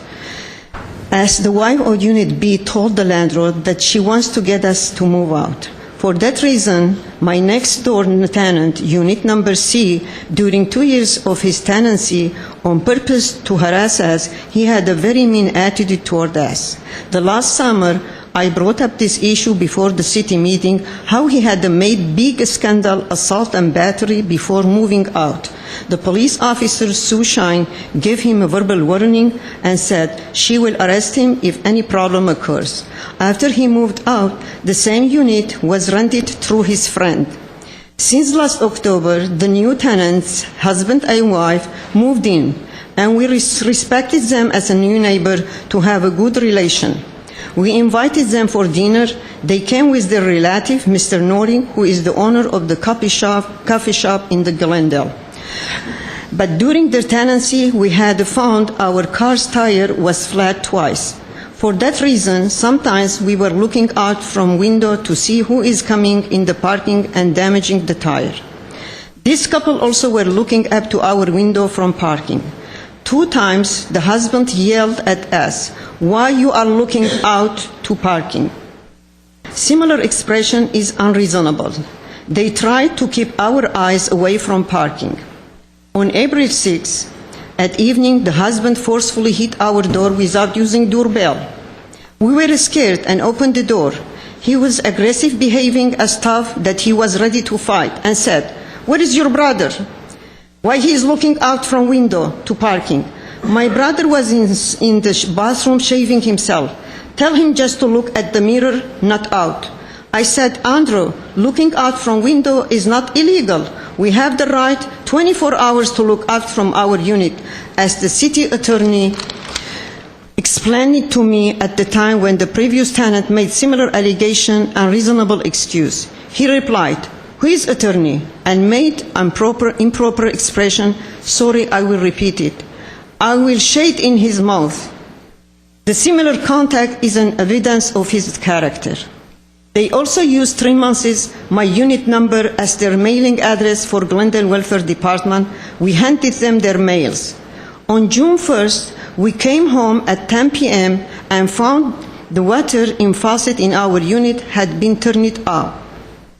Next day, I checked with GWP department, and they told me they had not turned off the water and there was no reason to repair in the building. On June 19, I personally met with the owner of the building and informed it about it. On June 22nd, the wife of the unit number C next door, on the purpose of disturbing us, she forcefully and repeatedly hit on the shared wall between our kitchen and the dining room at the time when my sister was alone at home. On June 24th, I talked with their relative, Norik, the owner of the coffee shop, about their unlawful acts. She justified their action by demanding to know why we had taken photos as evidence of parking and smoking violation to the city authority. He also told me that his brother is a police officer, and he said, I can use my power. So I feel that they are retaliating against us for reporting this violation. He also testified the tenants, unit number B, organized it with other tenants to write letters to the owner complaining that we are not getting along with other tenants. On June 26, I called my landlord and asked her about the letter and have a meeting with her to resolve this problem. Yet today, I didn't get any response. I need your help to stop this harassment and protect us from the tenants' abusive contact. This problem ongoing and hasn't been solved. I have always gone to the landlord first, but when no action is taken, I need your help, please. Thank you.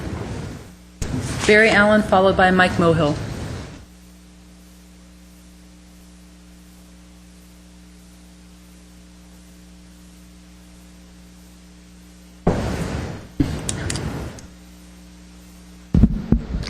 Mayor, Council, -2, and staff. I'm Barry Allen.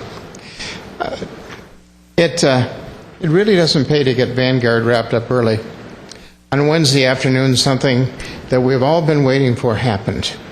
City Manager Jim Starbird decided there wasn't any more damage he could do to the city and gave his notice. Hopefully, instead of cashing in his vacation and sick time, we would hope he would take that accumulated time and go now. It's really time to go quickly. Let's see. First, there was Draymond. He went by way of the voters, the choice of the voters, leaving a path of destruction. Then Scott Howard, the city attorney, the architect of many excuses. We know of about 20 cops getting ready to retire, and we're waiting for Chief Scoggins to grab off his retirement following his political career of intellectual dishonesty. Mr. Starbird is leaving the city in a financial mess. When he started 14 years ago, the city had, according to the cappers, about $500 million, $500 million in unrestricted reserves. Today, no one knows the exact actual amount of the reserves. It could be as low as 25 million of unrestricted. So with regard to his term of office, 14 years, we need to forget about some of the things that occurred during that period of time. Let's forget about the controversy over the $100 million, more or less, gift to the Americana and its concessions. Let's forget about the concessions to Disney, which I think might be about 75% of their property taxes. Let's forget about the twice that he allowed the fire department to degrade emergency medical for the residents. Let's forget about the millions of dollars of subsidies to the Neon Museum. Let's forget about the $6 million in police lawsuit judgments. Let's forget about the 11 police officers that are suing the city. Let's forget about the faulty fire road that, according to the court, cost the taxpayers $10 million for the Gladys debacle. Let's forget about the ADI scandal. Let's forget about the addition of two employee unions. Let's forget about the fact that no major city construction project came in on time, under budget, or without a lawsuit. Let's forget about the retroactive pension increases in 2001 and the addition of all the unions in 2005 that have made pension costs unsustainable. Let's forget about all the new employees and the consultants hired to do their jobs. Let's forget about all the technology that he bought that still doesn't work. Let's forget about the borrowing and bonding that will now cost the taxpayers about $1 billion. Let's even forget the performance bonuses that ended in 2008 due to our scrutiny. Let's even forget about the illegal transfers of money from the GWP to the general fund. Let's forget about his praise of Randy Adams. Let's forget the fact that the city population went down from 194,000 to 191,000 since he came to office, while the number of employees went up. And let's forget that he bought a $475,000 unusable piece of open space for $15 million. Let's forget the 400 employee credit cards for which the taxpayers pay millions. Of course, Mr. Starbird will say that the council approved all this. He's right. You did. But then when he meets one-on-one with them and gets their early commitment after drinking his toxic Kool-Aid, they will do his bidding, micromanaging the executives and manipulating the council. That is his epitaph, his legacy. Can you imagine that Starbird even wanted to anoint Hassan Haghani as the new city manager? A guy who sold his integrity a few years ago? A guy whose subordinates complained that he is an inept manager? A guy who helped cover for John Draymond? A guy who once was going to be the architect of Glendale? A guy who connected with the wrong people and was going to be appointed by the man who really sold out the stakeholders. Jim Starbird needs to pack up his toys and head for the hills. We don't need him to select the replacement. We need a manager who understands that the residents come first. We don't need him to show the new manager the Achilles tendons of the city council. Mike Thank you. Mohill, followed by Richard Espiritu.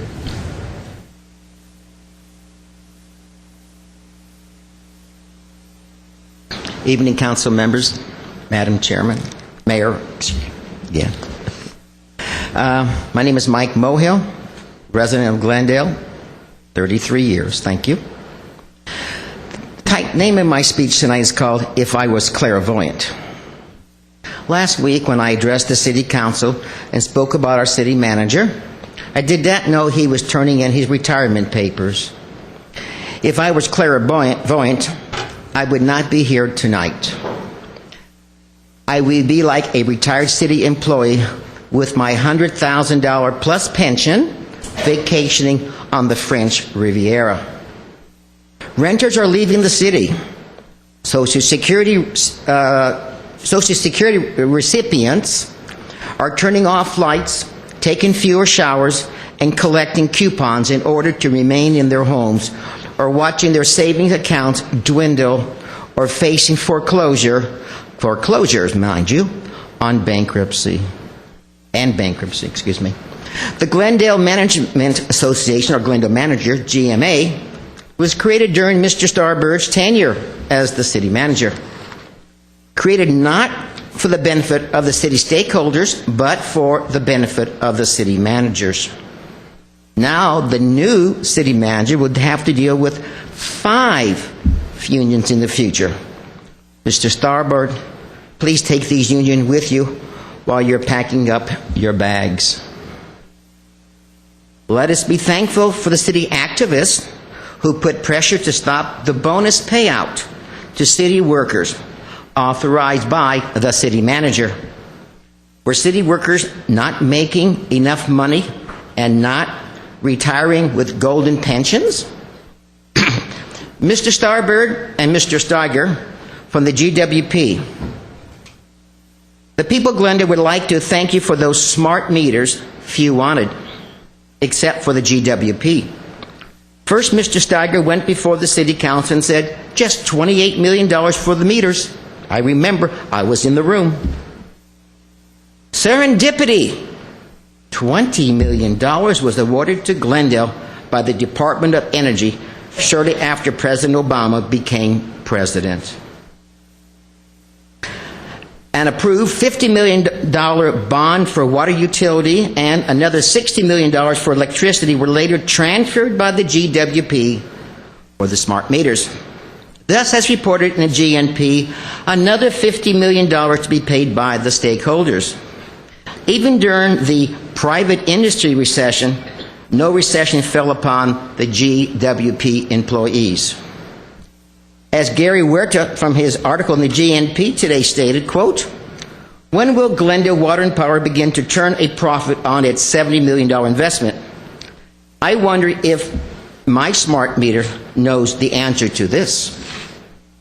However, in your defense, since only a few members of the public bothered to show up at council to protest, people receive the government they deserve. You chase them out, like Mr. Weaver. I'd like to thank Mr. Starbird for guiding the council members in the transfer of the money from the GWP to the general fund. The stakeholder had several rate increases during your tenure and new bonded indebtedness. Rate increases and bonding to pay for all the additional salaries and pensions for the city workers. ADI, Advanced Development and Investments. Council members, the city manager, and senior staff knew many things about former Councilman John Draymond. His $9,000 campaign contributions from the friends and families of ADI, and his condo makeover by the subcontractors of ADI. You knew the pot was boiling over, and yet you sat on the lid in order for it not to explode in your faces. What did Mr. Draymond know about all of you that you're all covering up for him? Was that to affect the last election? What skeletons are we hiding tonight? Finally, Mr. Starbird, haven't you done enough damage for the citizens of Glendale? We know the city workers love you, and some council members love you too as well. Please, please, do not give council any advice as to who would be your replacement. Thank you. My name is Mike Mohill. Thank you. Richard Espiritu, and then Margaret Hammond's my last card. Once again, good evening, Madam Mayor, members of the City Council and staff. I'm not going to berate any individual tonight. I want to make a statement. In the late 1960s, a group called the Byrds made a song very famous called Turn, Turn, Turn. The song is based on Ecclesiastes number 3. With that said, I want to address my comments to Mr. Starbird and for the City Council members.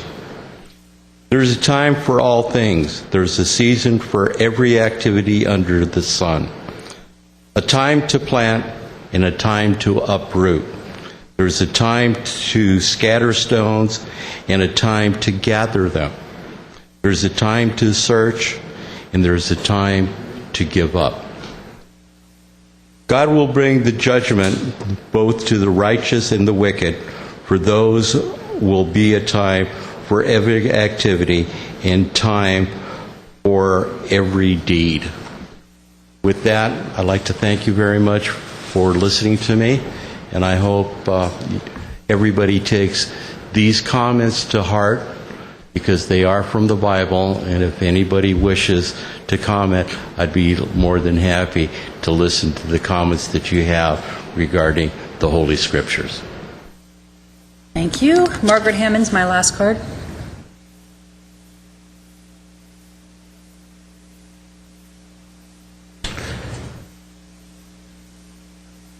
Good evening, Madam Mayor, members of the council, staff, and audience, and many friends. I'm on a different field, I think, tonight, but that's okay. First off, my name is Margaret Hammond. Did I say that? Oh, well, I'm tired, I think. Anyway, The free bulky item pickup is one of the best weapons to keep our city clean and beautiful. And that number is 818-548-3819. As I said, I promised the committee Clean and Beautiful I would give it every week. And also, the other thing that's coming up that is really a wonderful benefit to the city, not as big as, the Saturday night event, but it is a wonderful event, and it's put on here in our own city hall at the plaza, and it is the Night on the Plaza on July the 28th, and from 6 to 9, and it's only $20, and that for an adult, I forget what that is for the children, but anyway, it's very reasonable, and that includes food from at least 20 different restaurants,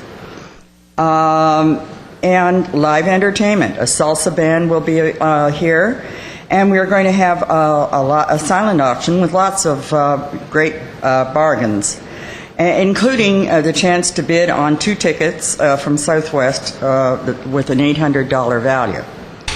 The photo contest, which we try to get as many people, citizens of Glendale, involved in, the deadline is the 21st. There are 5 different categories, and there's $500 in prizes. So, come on, it's a great evening, and it raises money, as I've said before, for programs from the city, actually. The poster contest, a lot of other things, a smoking thing that we were involved in, all the various, putting out the little things around the city hoping to do away with cigarette butts and so forth. So, support us. We think it's a great event, and it's really great for social. And the other thing is the National Night Out that's coming up, August the 2nd. I know it's been discussed. I happen to be involved again with the North Solis in doing it at Pacific Park. And again, because we have such a large percentage of the city, densest area, in that area, and they don't have any homeowners or anybody really supporting them or looking out for them, and they really enjoy it. We had a very large outcome last year from it, and what we're doing is trying to encourage the people in that area to look at the police as their friends, and that they're there. The police are there to do their job and doing a great job, and we need them. And by supporting them and showing that we care about them and that we think they are doing a great job, we're the envy of many other cities in that respect. Now, one of the other benefits, too, that I read this week was that smoking is down in Glendale. And again, our Clean and Beautiful committee were the ones that really pushed that ordinance, and we are the talk of not just California, but of America. We got awards for our program and our ordinance, and as you well know, and I'm proud of that. I think it saves a lot of lives in the long run, not just the silly people smoking, but also the poor people that have to inhale the smoke. And I really feel that we did a great job on that. Now, the other thing, though, I do want to ask, and I still don't get why we did it, is to give $12 million back to the state when we're down $18 million, and in the hopes that we will get some money back from redevelopment. And I mean, to me, it's like you take the $12 million and throw it on a lotto on a roulette wheel and hope for the best. I mean, I don't really think that's a good idea at all. I mean, how do we know that we'll ever get anything back? There's no guarantee. And we need that $12 million right now, since a lot of programs are being cut that are very, very important to the city. And there's some other things that go along with that. But I just really think that was crazy. I couldn't get the drift of it at all, what we were doing there. I do want to say one more thing to the mayor. The Elephant Bar up in Burbank has pagers, and I thought that was a great idea, that you can go sit at the bar and have a drink while you're waiting to get called for your dinner. So maybe the hospital, and it is a great idea. Then you're not, sitting there just griping away about getting your turn. So thank you very much for listening to me, and we have a lot of great things going on in the city. Thank you. Thank you. Margaret, let me just clarify about the $12 million. The choice the state's giving us is give us the $12 million or we'll take all of your money that's dedicated to redevelopment. So the choice was not give us the money or don't give us the money. It was give us all your money or give us a portion of your money. So that's why the decision was made. I just want to make that clear. And if you're not happy about it, as we're not, you should talk to our state legislators. Okay. Governor Brown, huh? Okay, Mr. Manoukian? I don't know if there's anything we can do for the lady that spoke regarding the issues she's having with her landlord and neighbors. Is there anything the city can do at this point? Madam Mayor, members of the council, actually, Ms. Pemedjian, terrific individual. She's been in contact with neighborhood services a number of times. They've gone out. Our office has also gone out and assisted in addressing some of the issues and some of the problems. So we'll take a look at it. I think she may have been in contact recently with neighborhood services, but I'll check with neighborhood services to see if they've been out recently to work with her and the other tenants and the landlord. Move we adjourn. Let me just finish up. I would also ask that we take a look at Ms. Pemedjian's. Sorry, it's getting late and I'm having trouble seeing. My contact lenses are so dried out. Taking a look at her issue, but I'm not sure how much we can do. I mean, we're very limited, but we'll do the best we can for you. That's really all we can do. We'll talk after. And then I just want to say, the speakers are certainly entitled to their opinion, and I have no problem with speakers coming and giving their opinion, but I also just can't sit here and listen to a good man smeared without having some response. And from my time working with Jim Starbird, he's not only a really wonderful manager, but a man of very high moral fortitude and values, and that's rare in this day and age. And I believe he's done a tremendous job for the city, and I've really enjoyed, or I still do, really enjoy working with him, and I just want him to know that not everybody out there feels the way that the speakers feel about you. Okay, if there's no other comments, we have a motion to adjourn. Second. We are adjourned.